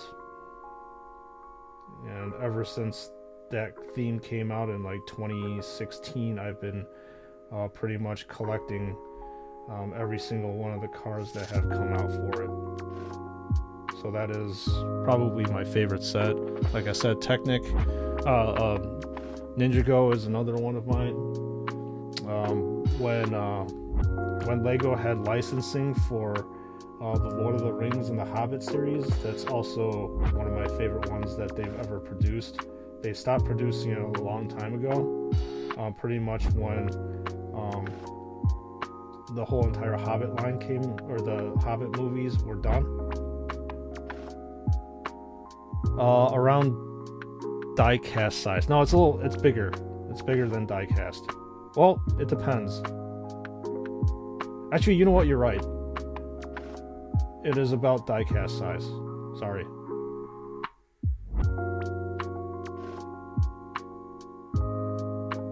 I forgot what the scaling was on those Lego sets. But yes, it is die-cast size. I thought you were talking about those little tiny toys that are like this big.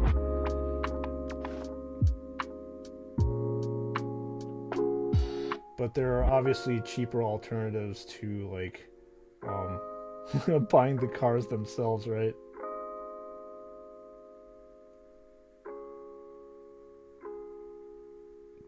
They have significantly improved their product lineup for that one too. They used to be like, they used to use stickers for headlights and the car's taillights, but now they've improved where they actually use like clear Lego pieces for headlights and taillights, which is good.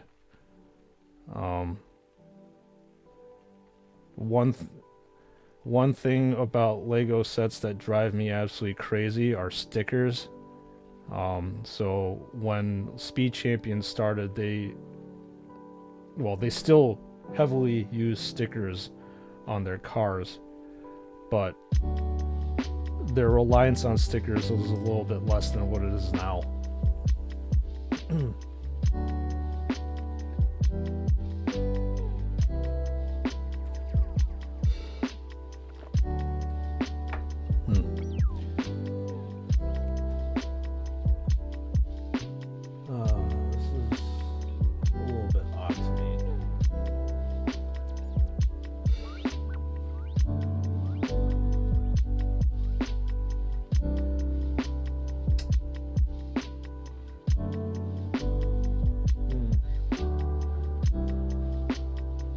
Sorry, I'm just looking at my failed Nightbot. It was supposed to protect the channel. My servitor was supposed to protect the channel against stupid bots. Other bots, harmful ones. So I have to go back in the settings and tweak it.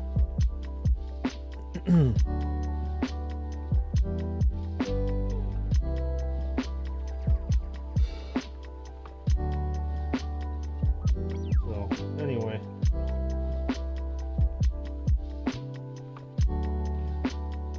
those are my favorite type of sets. Oh yeah, there's also one that recently came out too. It's the Chinese New Year stuff. I really like those sets too because it's reminiscent of my culture. And they were originally only released in Asia, and then when I first learned of that, I was really sad that I wasn't able to get my hands on them because it was an Asia only release. But thankfully, I have relatives in Asia that were able to buy it for me and ship it out to me. God bless their souls. So I was actually able to get the Asian sets, and then because apparently a lot of people were complaining about it and it was super popular, that's why Lego decided to make those sets that were originally for Asia only available subsequently for the rest of the world. So it comes out typically every winter or every year around Chinese New Year. So I really like those sets. It's very homey to me.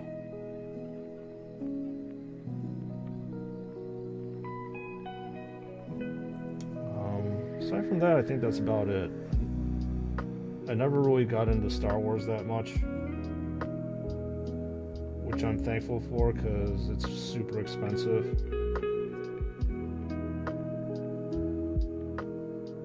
What else did I... aside from that, it's just like other random Lego sets.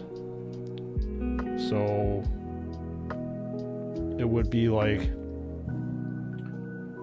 I'm looking at a Lego Nintendo. I really like. What else did I randomly get? Just a bunch of stuff. They're not just any kind of theme related, I suppose.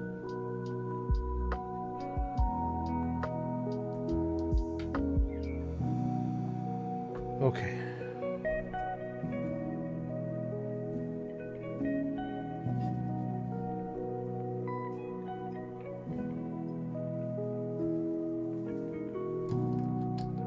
Base coat this thing too. At least base coat the area around here.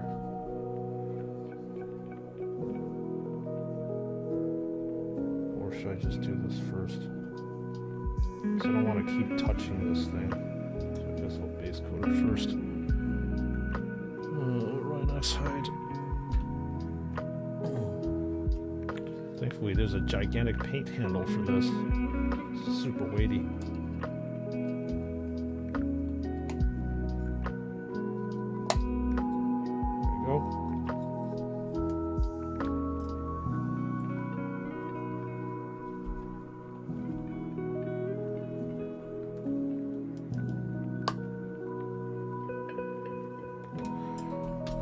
Jesus.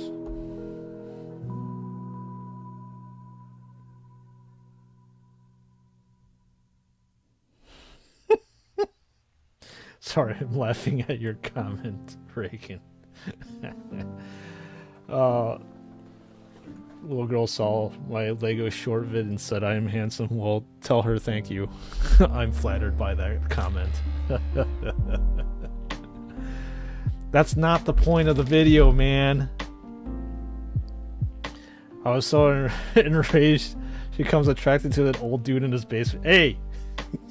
I'm not old. This mind up here is that of an 8-year-old. So I'm youthful and young at heart. By the way, that's not the point of the video, man. The point of the video is to be like, oh man, this is really cool. The dude can actually pull stuff blind and knows exactly what's in the bag before he even pulls it. That's the whole point of it. Tell her she missed the point. Oh man. That's not the point of the video.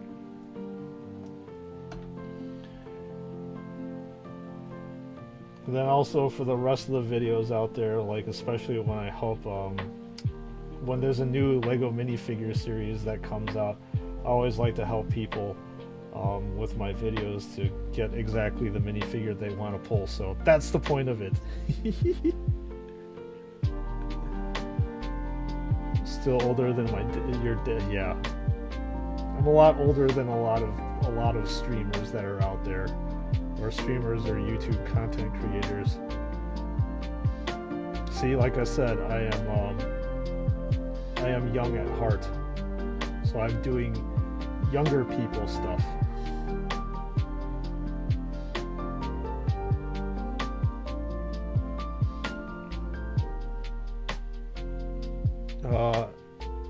I do have a natural expression in my photos and vids, I guess.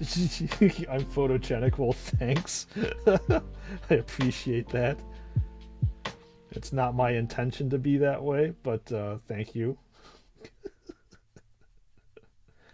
You're gonna make me blush on stream, dude. That's enough.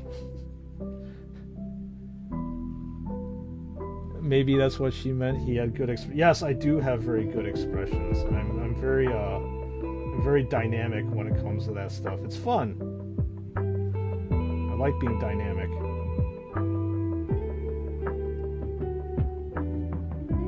And don't get me wrong, I was not dynamic at my workplace.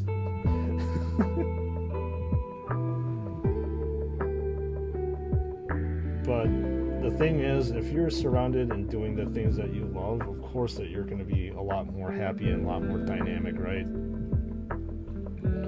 It'd be very, very sad if you were, if you were doing something but you love, but be completely expressionless about it.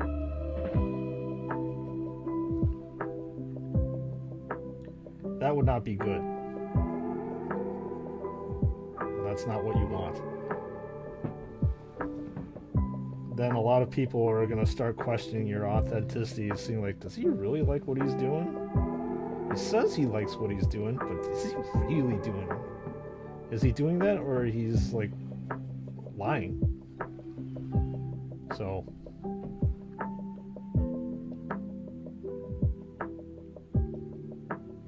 yep, when I'm surrounded by Legos and Warhammer stuff, there's no reason for me not to be happy.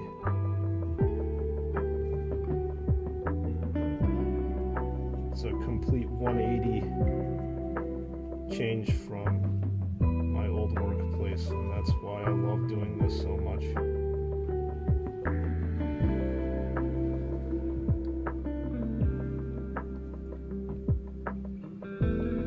Different change of pace. I get to be creative. I get to be me. I get to be happy.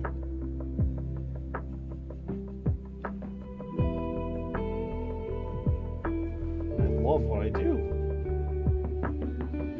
Who would have thought?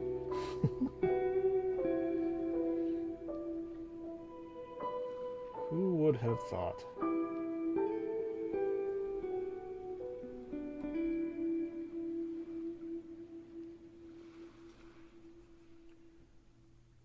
So anyways, I'm painting the base a little bit here, just so that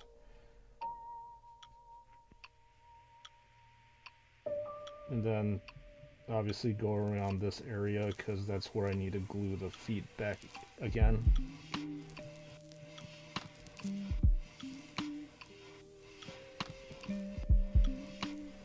And I don't really want to paint the feet brown, so that's why I'm doing this part right now.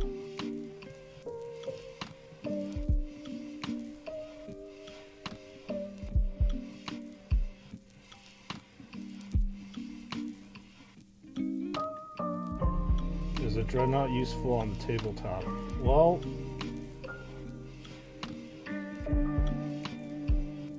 it depends, I suppose.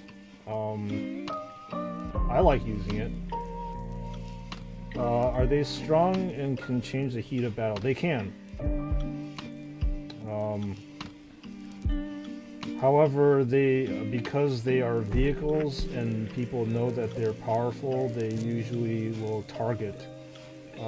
So obviously, the tabletop game, you need to be strategic about what you do and where you fire at, right? So because they know that Dreadnoughts have a lot of heavy weapons, and they're really good, some of them are really good in hand-to-hand combat, they will typically start shooting at larger objects or different things first. In games they die so fast.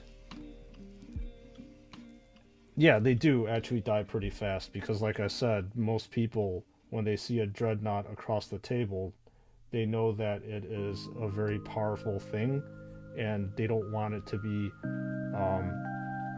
killing their troops or killing whatever it is, so they'll usually have their big guns start firing at it.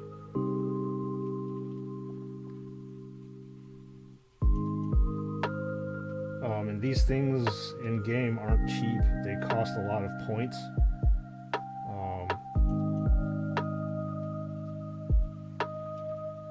So let's just say, like,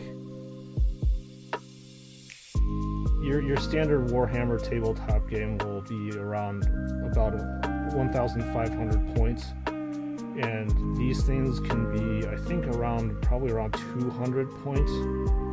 So you can, if you knock out one of these things, you're knocking out a lot of firepower from the other person's arsenal. So yeah, they're targeted. So if let's just say there was another, like a tank across the table, the tank would probably start firing at the Dreadnought if there's not other tanks that they can see.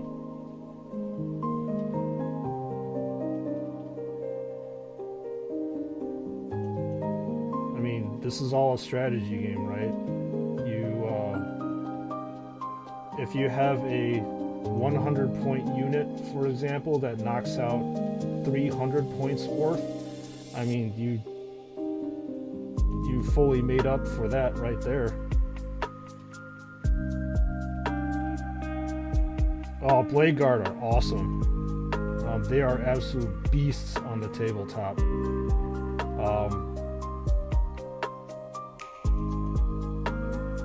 So I'm going to try to explain this to you as simple as I can. So on the tabletop, there are, so for example, this unit, it has a armor rating,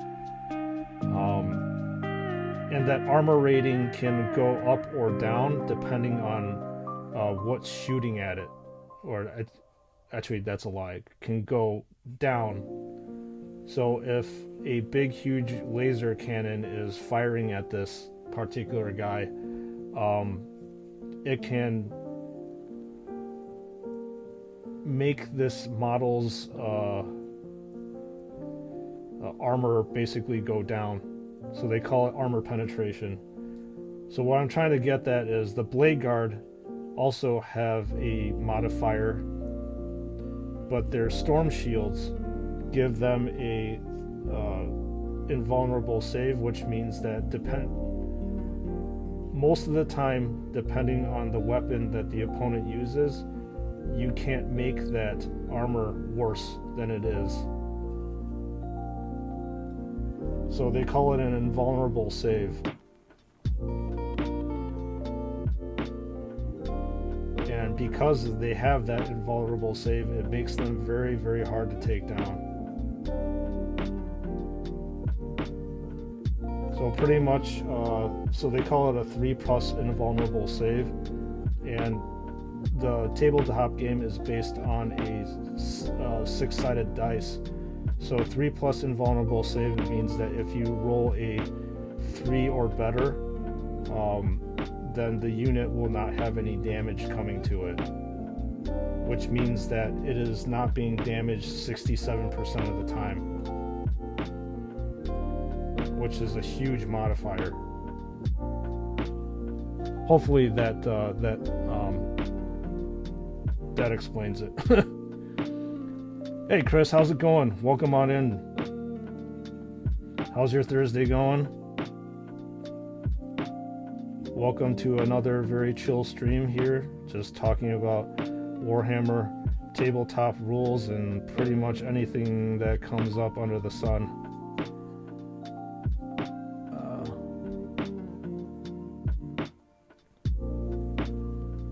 Yes, I got the concept of armor saving. I did play Skaven a long time ago. Okay, yeah, so that's good.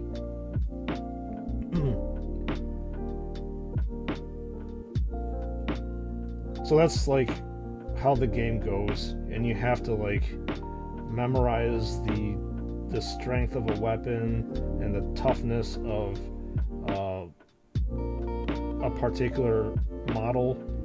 And then based on that, you'll get influenced on damage, and then you have to do saving throws and all that stuff. So that's where things just got really tedious, and depending on whether the model is in cover, that modifies a ton of things too. So there's a lot of things that are going on.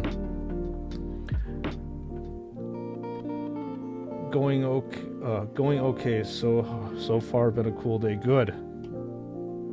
I'm glad. Every single day should be a cool, chill day. I just want to know how the models you have actually do in battle.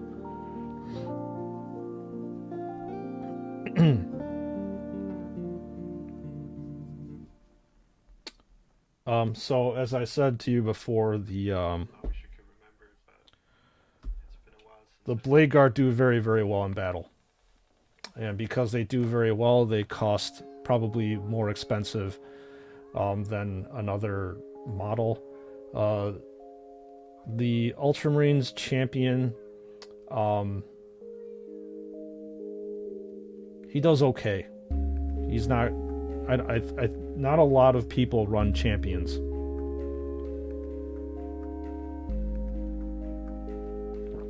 I believe that he's expensive for what he does. And that usually is the main factor whether a person is going to be spending or fielding a particular model on the battlefield.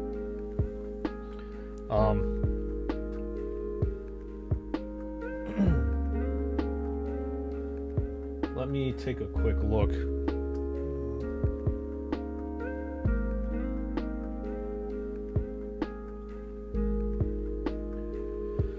So obviously your Redemptor and your regular Dreadnoughts, they do a decent amount of stuff that's on the field. I mean, the Redemptor Dreadnought has a lot of different armaments that they can use. They have they can fire with pretty much every single gun that they have to their disposal. So you have that Icarus rocket pod that's on top, and then you have the Onslaught Gatling cannons, both heavy and normal. You have those two storm bolters. So that is a lot of shots.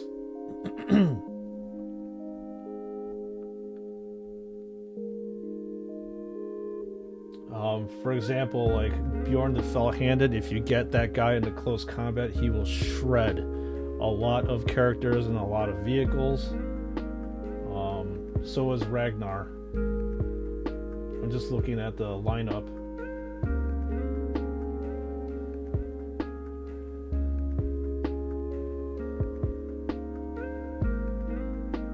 Yeah, so despite the champion being like badass looking, it's not that great. I would have to say that the Space Marine that has the company standard, he's worth the points for sure because he boosts the abilities of the other Space Marines around him. No need for too much detail, that's just for chit chat. Yeah, that's how I am though. I may be too meticulous and focused and on detail. That's how I have been for my whole entire life. Almost like an obsessively so, I suppose.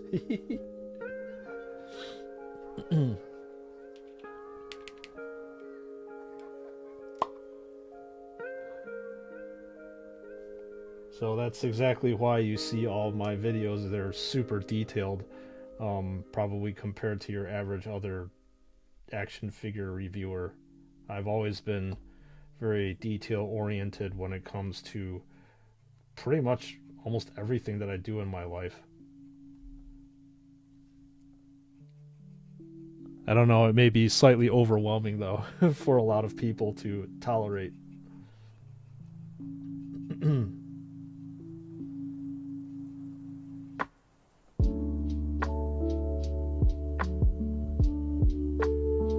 Redemptor has a history of burning out its pilot. It's a very aggressive machine spirit. I could see that. But you know my favorite tactical squad and assault squad, I just love the regular Marines. Yeah. I mean, the tactical squads are the basis of all firstborn Space Marine armies. In fact, I think it was the only troop option for the Space Marines, if I'm not mistaken.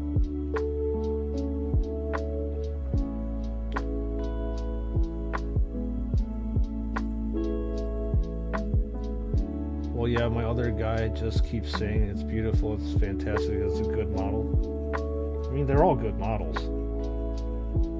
But whether they actually fulfill their role on the battlefield is a little bit different. I mean, for example, like there's these tanks called whirlwinds. Whirlwinds are pretty cool because they're based off of the old Space Marine tank platform, and instead of like a tank turret, you basically have like two gigantic missile launchers sitting up there. Like when you look at the tank itself with those things, with those huge missiles sticking out the side, I think it looks really cool, but on the tabletop it is completely useless. It's not worth the points. Same thing with like Land Raiders, for example, too. It's so cool looking, but when it comes to just like tabletop gaming, it just doesn't stand up well.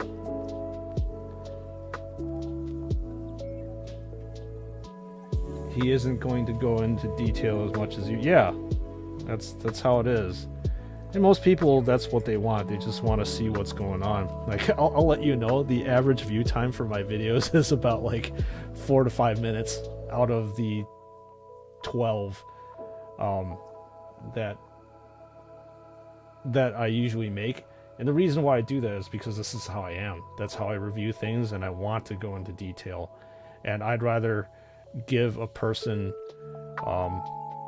too much detail than rather than not give enough. That way they can just go and browse and be like, alright, I've seen enough, I've seen what I want to see, I'm going to make my decision whether I want to buy this model or not. That's the whole point of me doing it.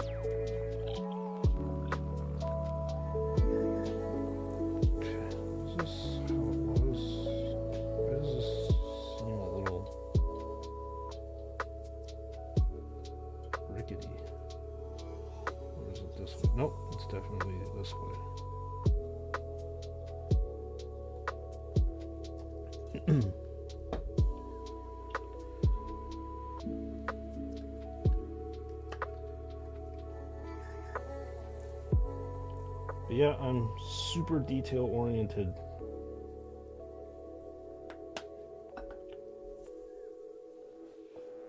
And nothing is going to change that about me. I've grown old enough where I'm like, nope, don't need a change.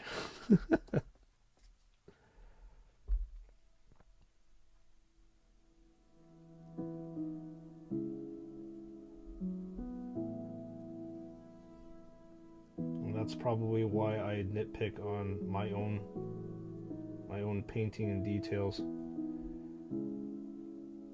Hearing the detail gives a level deeper. It's cool to hear what you're thinking as I'm doing it. Yeah. Well, you typically don't get that during my my videos because it has to be relatively to the point.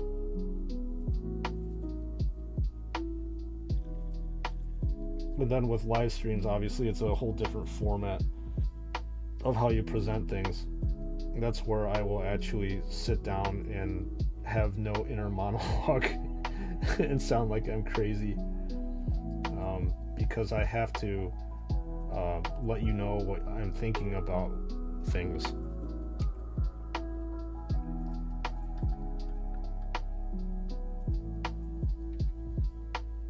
As I said, that's how I function.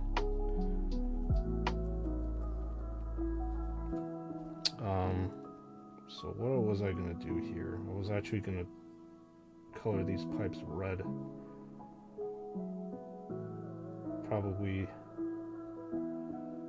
color this area like a silver color, maybe. Darken it up so I can have a little bit more contrast. And then definitely gonna go in with Reichland Flesh Shade and do a lot of pin washing here.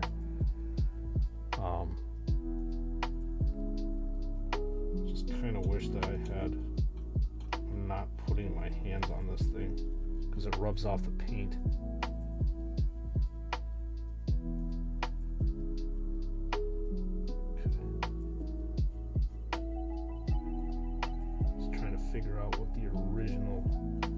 configuration was this thing here? I realize I probably should be painting the inner part of these toes brown because I can't paint those when I put the feet on.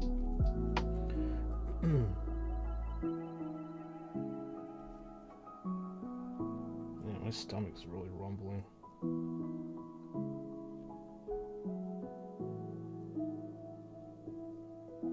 It's a little too early for lunch, but I might have to eat a little bit early. Because I am really hungry right now.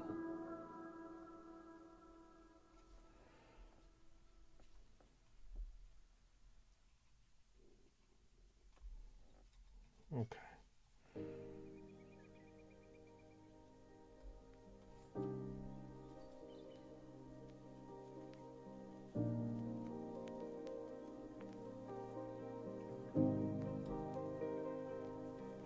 That should be good.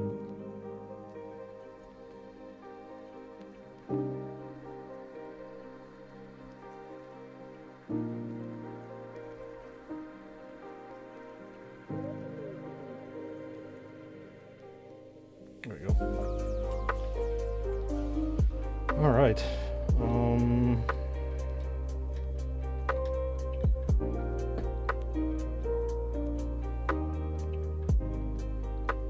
A lot of people actually put like a spike in here, or almost like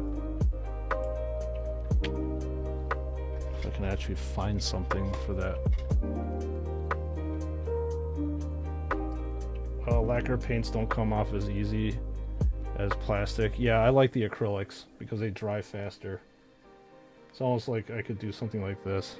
I can spear it on this. I usually use this as a carving tool.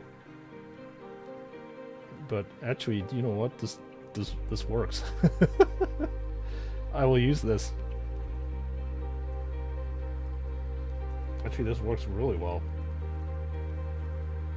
Good. Excellent. Just eat whenever you're hungry. Your brain gives you a signal to do it. Yeah, I will. Probably within the next, like, 10-15 minutes.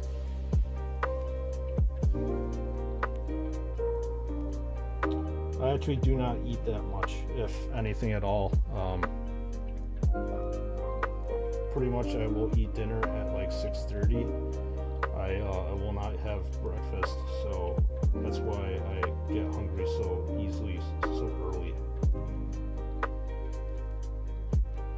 Call it intermittent fasting, which is something I've done. Not for health, but I don't know. I just do it.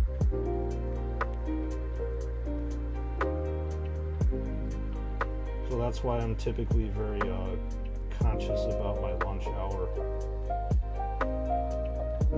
Because if I'm late to eating lunch, I start getting a little bit angry. By a little bit, I mean a lot. So I typically like to eat by the latest like 12:30. So anything past that is not good for anybody that's around me.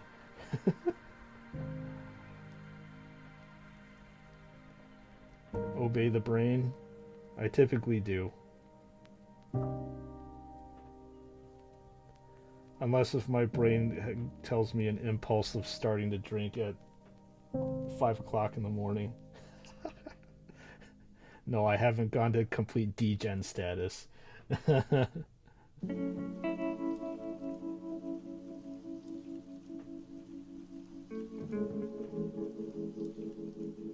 That would be ultimate degen. Wake up in the morning and have some Cheerios for breakfast. Lacquer dries very fast. They just don't thin with water. You messed up brushes. Oh, I'm sure you probably did. It's a whole different kind of medium.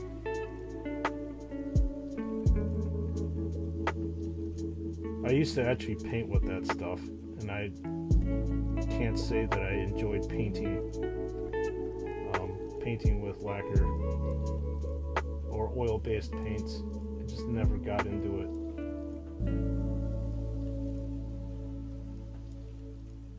aside from the vapor that those oil-based paints gave off too, just wasn't a fan.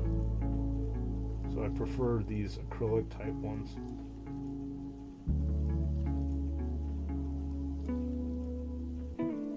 They're just easier to work with for me. Granted, yes, it gets rubbed off, but you find other methods like here as to not touch your figures or models. That's exactly what I'm doing.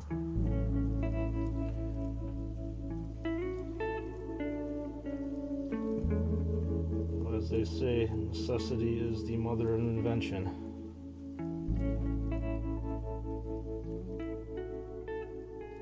So it looks like that me breaking off this part was a good thing in the end.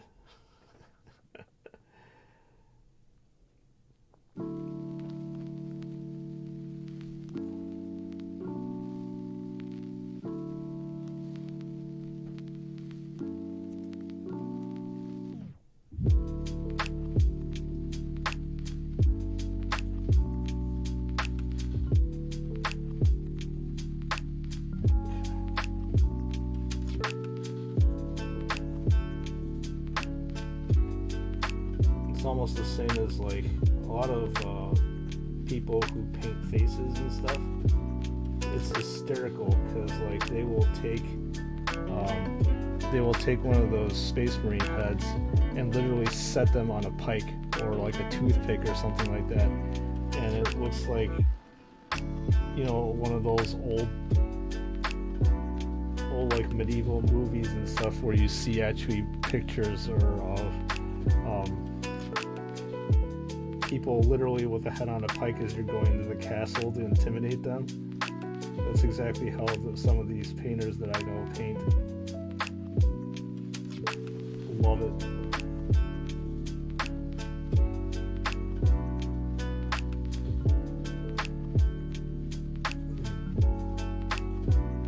Instead I have legs on a stick. Almost the same concept. You used to do that with your gummy bears when you were younger? Oh man.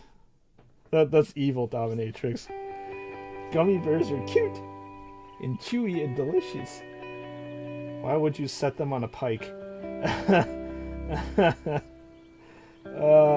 funny as hell.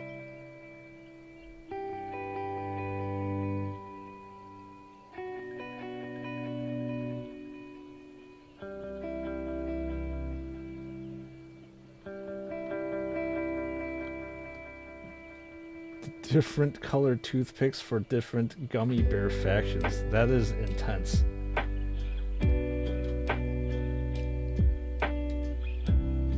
Oil based, down dry, never liked them. Don't know lacquer is alcohol based. Okay. Yeah, I only use one medium, and that's acrylic. Alright, time to obey my stomach. I'm gonna go microwave my food.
Okay, I'm back.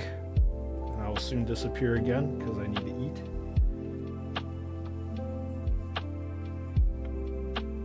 But, alright. Food picture. Spicy marinated cucumbers and chashu pork over rice as usual. Rice is quintessential to the Asian diet, and I will partake in it pretty much every day. Obviously, I think Reagan and Luke definitely know about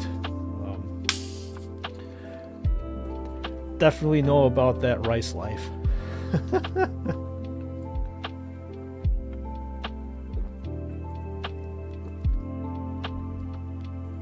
And that being said, time to eat.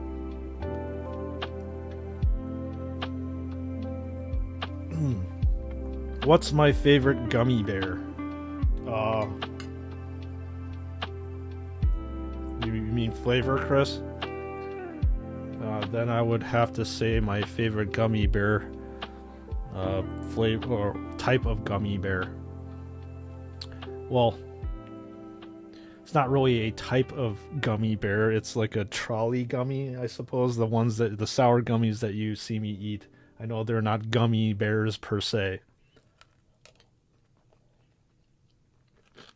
but they are gummies.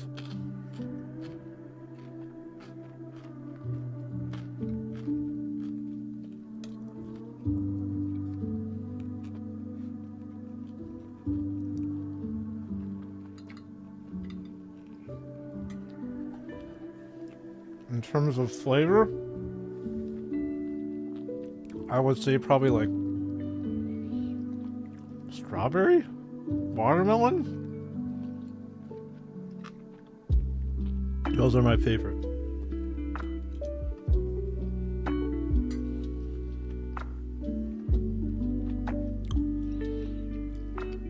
I also like Sour Patch Kids too. I talked to this with Reagan not too long ago.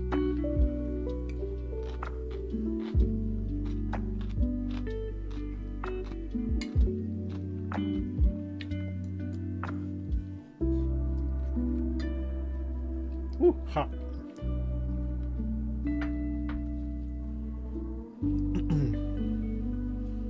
Very hot.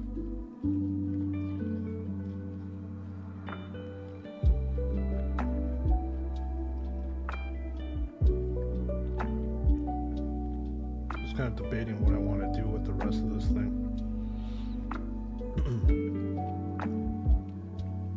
I don't know what color I want to make it.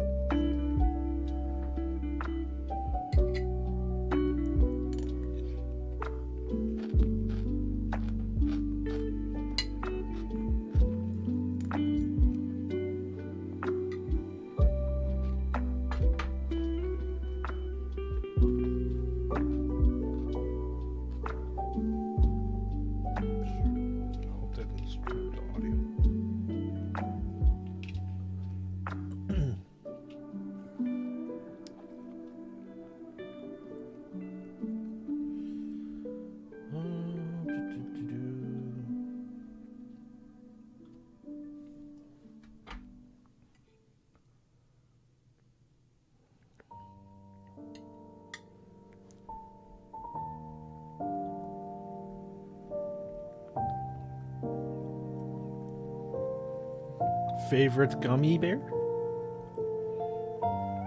Actually depends. The greens are good though. I mean, it depends on the company though, right? Whether the greens are good or not. I love sour warheads. Yeah, so do I. The extreme sour candy, there's one called Toxic Waste. They're also another hard candy. That's good stuff.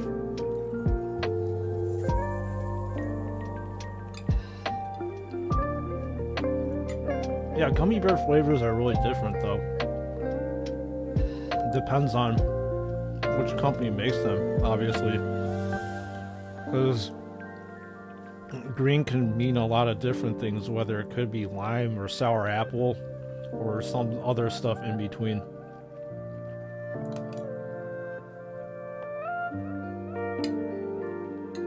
It just depends on the maker of it.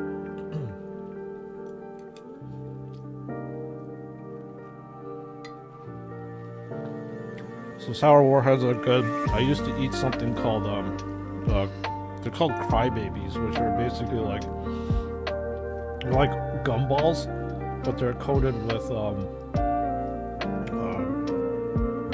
citric acid, which is vitamin C, which is obviously sour.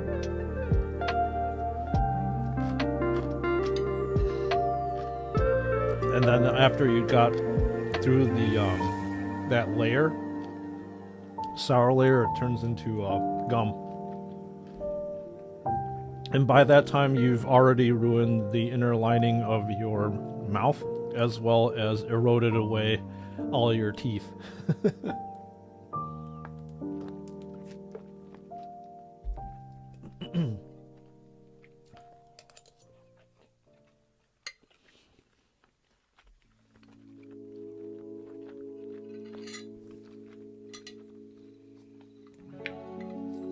But that's the beauty of sour candies.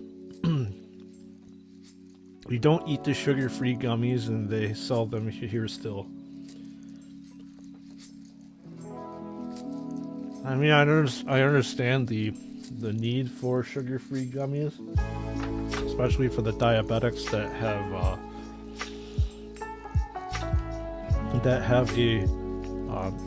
sugar craving, you know.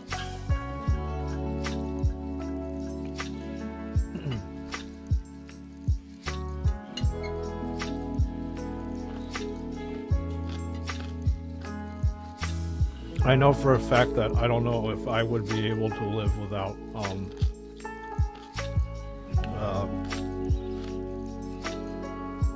sour candies.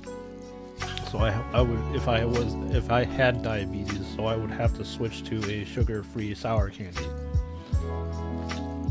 And in this day and age, you know, they probably make something for everybody too. So.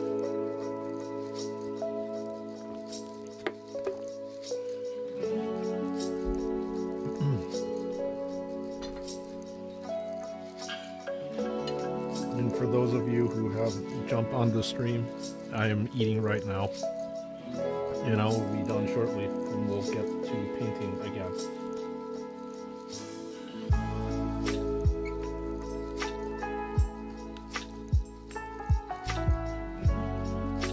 I remember the post going around a while back about the sugar-free. They have disastrous consequences if you eat too many. Yeah. Doesn't your south end, doesn't things start to pour out your south end if you eat too many of them? If that's what you mean by disastrous consequences.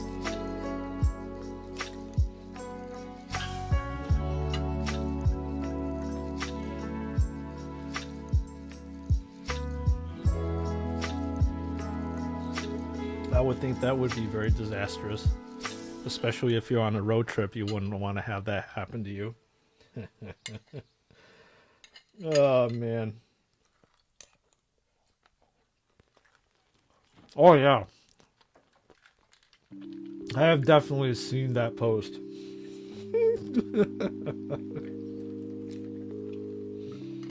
Oh man.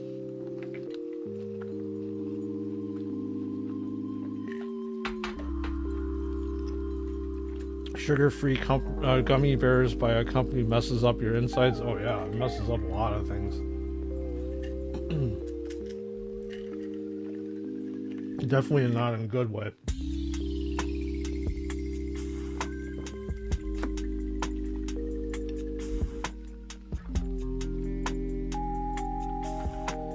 But hey, for somebody that has, like I said, diabetic, that wants to have that quick fix,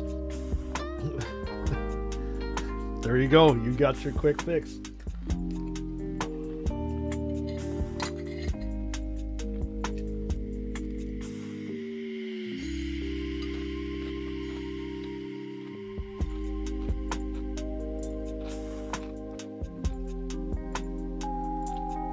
And then that quick fix will haunt you later on for sure.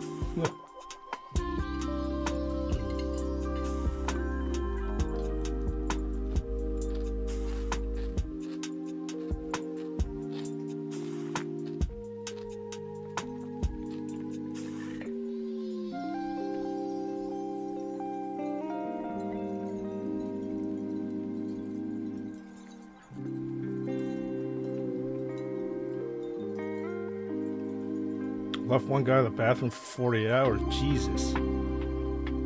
Yeah, as Dominatrix was asking, did he eat the whole damn bag?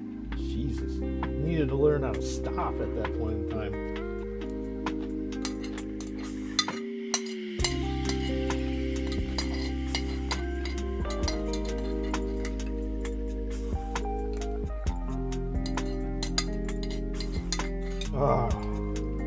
Oh, I feel that delicious food energy in me. So good.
All right. A 1 pound bag that you can buy on Amazon. That 1 pound bag will probably end up killing you. Okay. Sour snack time. Speaking of candy, this is very sugar full. And I love how these things are in Halloween colors.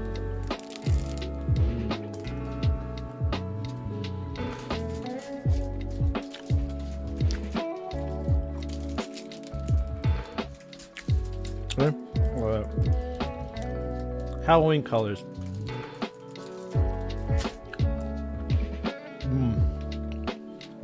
That's delicious.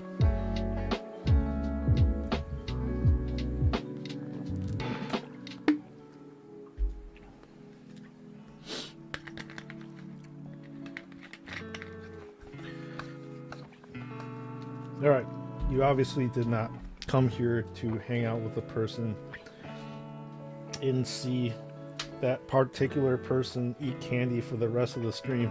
So back to business, so they say.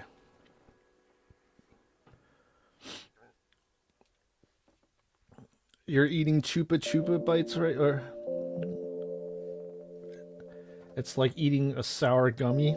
I'm glad that you are able to join me in eating sour candy deliciousness.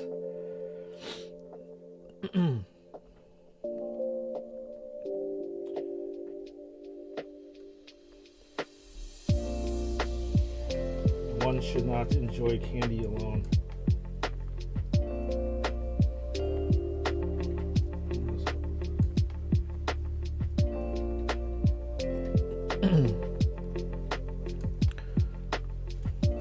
I do need to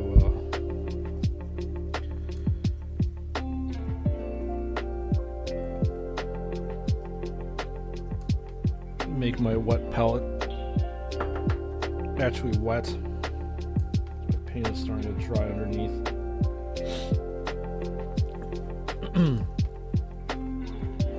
It's very cheap if converted, only like 65 cents for a 56 gram bag. Okay. Hang on a second.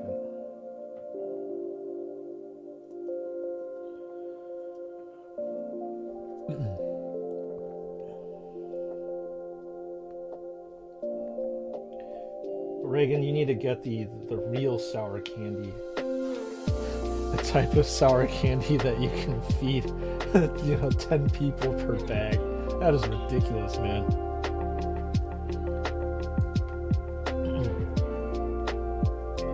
I still can't believe it costs that much over there for it.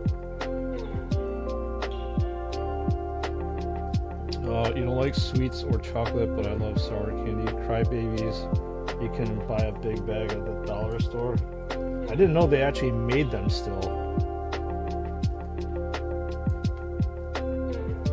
I can't find any of that stuff around here. But like I said, that's probably for the better anyways, because I tend to go overboard on that stuff. I have like three of them in a row, and the insides of my mouth will feel like raw and bleeding because of all the acid that's on them. So yeah, it's probably for the better that I don't have too easy access to that stuff. Which sour candy I like the most, you'll try it here. Well, actually I've mentioned most of the stuff that I like to eat.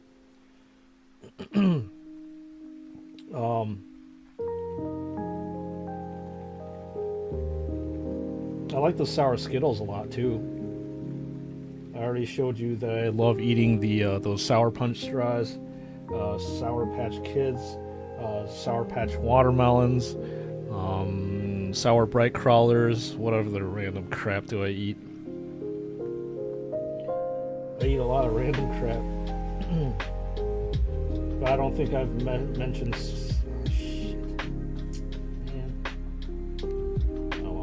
I don't think I've mentioned Sour Skittles yet, so Sour Skittles are another one that's good to eat for me. And I think, was it Mars that makes Skittles? I can't remember off the top of my head. They're a big enough company where I think they have a lot of, they should be able to do distribution out there by you, Reagan. Hopefully it doesn't cost an arm and a leg, though. That's the problem. Right? Candy that costs an arm and a leg is actually candy that costs more than a meal is insane to me. But that's the difference between, I guess, the US and where you're at. Oh damn, sour Skittles is too sour if I eat too many. Yeah, it's the same thing. I probably only have like 5 or 6 of them before I stop eating them. They're just way too sour, and they'll mess you up if you eat too much. Like I said, the insides of your mouth feel like they're falling apart because it's probably, well, that's probably the case. You're melting them with acid. Sour powder is dangerous in very large amounts. Yes, it is. It really is.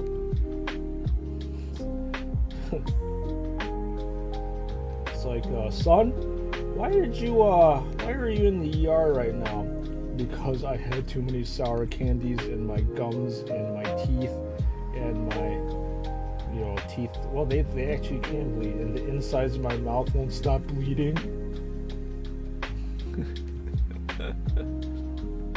It makes the upper part of your mouth hurt. You don't know what's the sensation called. It's called pain. Right? Oh, man. But that's literally what it does. You're melting your mouth. That is definitely not healthy for you if you're trying to if you eat too much.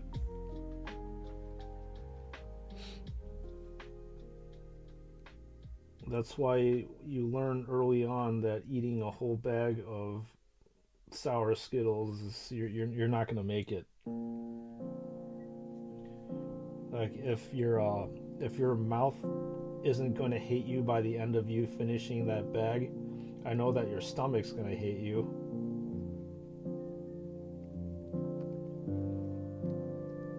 I mean, if you don't have acid reflux, you're definitely gonna have acid reflux if you plow through a whole entire bag of sour Skittles for damn sure.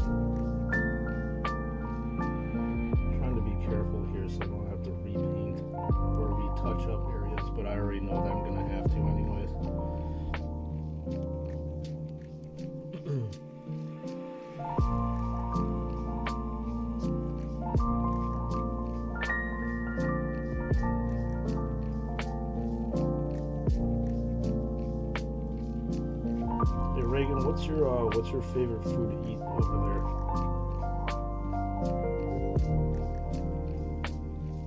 I know you've talked about samballs in the past. Is that your favorite thing to eat? At first I thought Skittles was like chocolate, like M&M. No, it's not. Actually, I don't really like M&Ms that much. I never was a really chocolate kind of guy. I was always a fruity candy dude.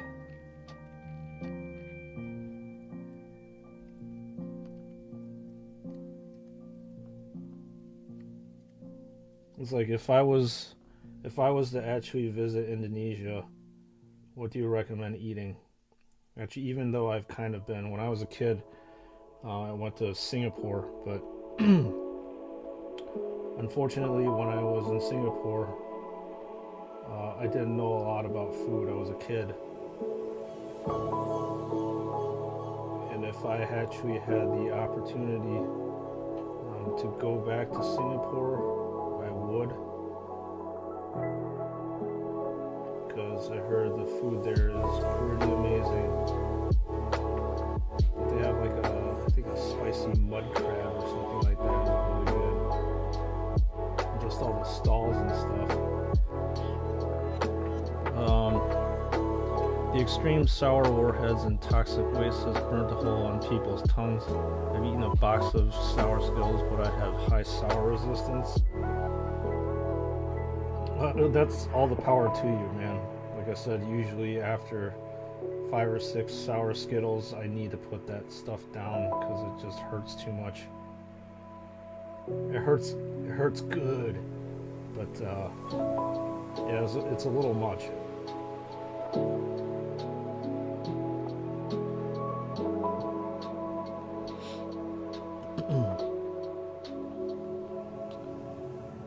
Since you like sour, you may like one of our national dishes. They call it sayur. I'm sorry, I'm gonna butcher this. Sayur asem means sour soup, usually cold, made with tamarind and rich spices. Ooh, that's nice. That sounds really good. I'd be willing to try that.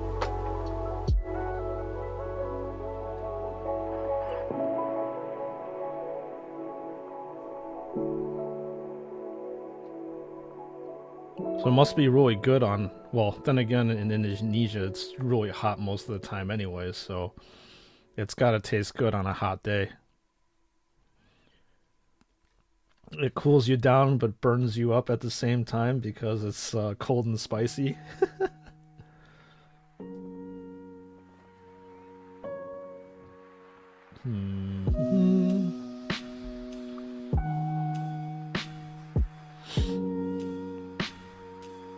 I'm worried that I can't handle samballs. Most of our food are spicy. Well, I can handle like Thai hot chili type of intensity of spices when I eat it.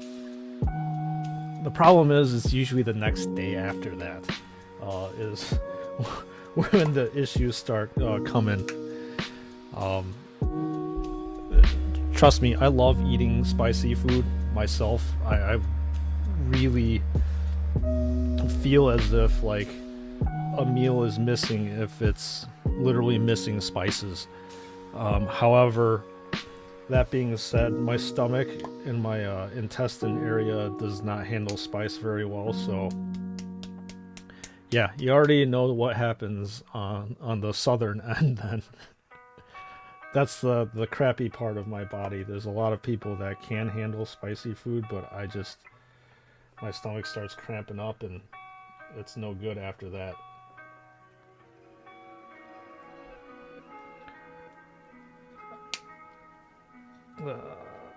Yeah, as a baby, my mom said I ate a lemon straight and didn't make a face. Wow, that's hardcore, man. Sounds like something I would like. Yeah, well, you should probably then try it if you have a chance to get out there, Chris. I'm thinking about sour meals since you asked. I mean, when it comes to sourness, it's just I like it in candy, but like when it comes to like sour foods, it's okay to me. In my foods, I typically like it to be all salty and spicy. Those are my my major things. Salty and spicy is the way to go for me.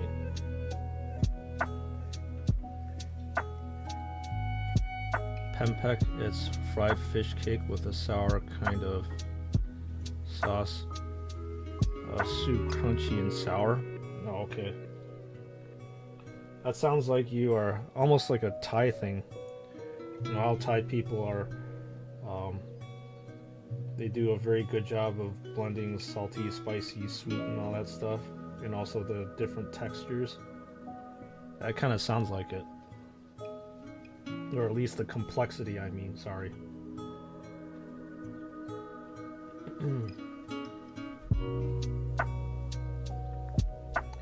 Yep, definitely would be willing to try it for damn sure. One of these days, if I can get my ass out to Indonesia, that'd be good. Not anytime soon, though, unfortunately.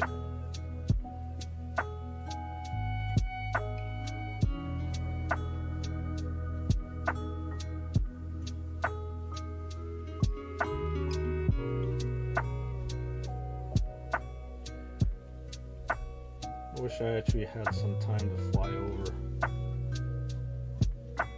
and take advantage of this time. Sadly, I need to save up my money so I can buy action figures. Can't eat shellfish, if I remember how fish cake is made.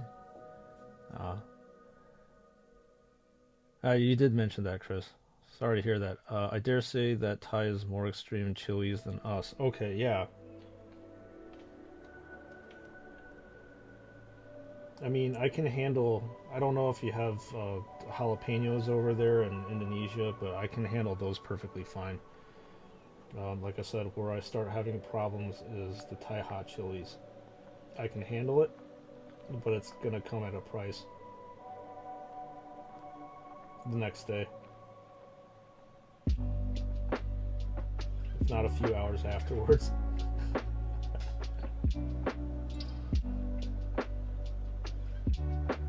If I go to Indonesia, the locals will think I'm Indonesian born Chinese until you speak English. Oh yeah, I mean there's obviously a very large population down there of Chinese born Indonesians, Indonesian born Chinese, whatever it is. I mean, the countries are pretty close to each other, so obviously it would be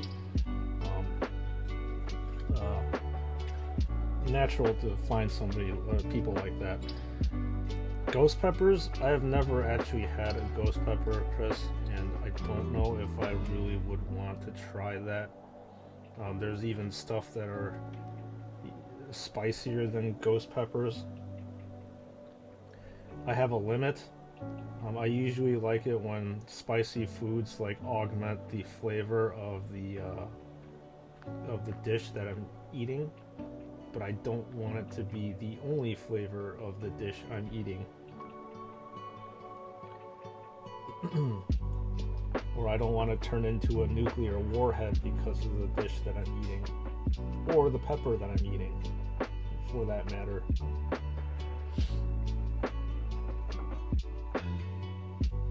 Because weirdly enough, like, when something is too spicy for me, I know it because I start hiccuping right away.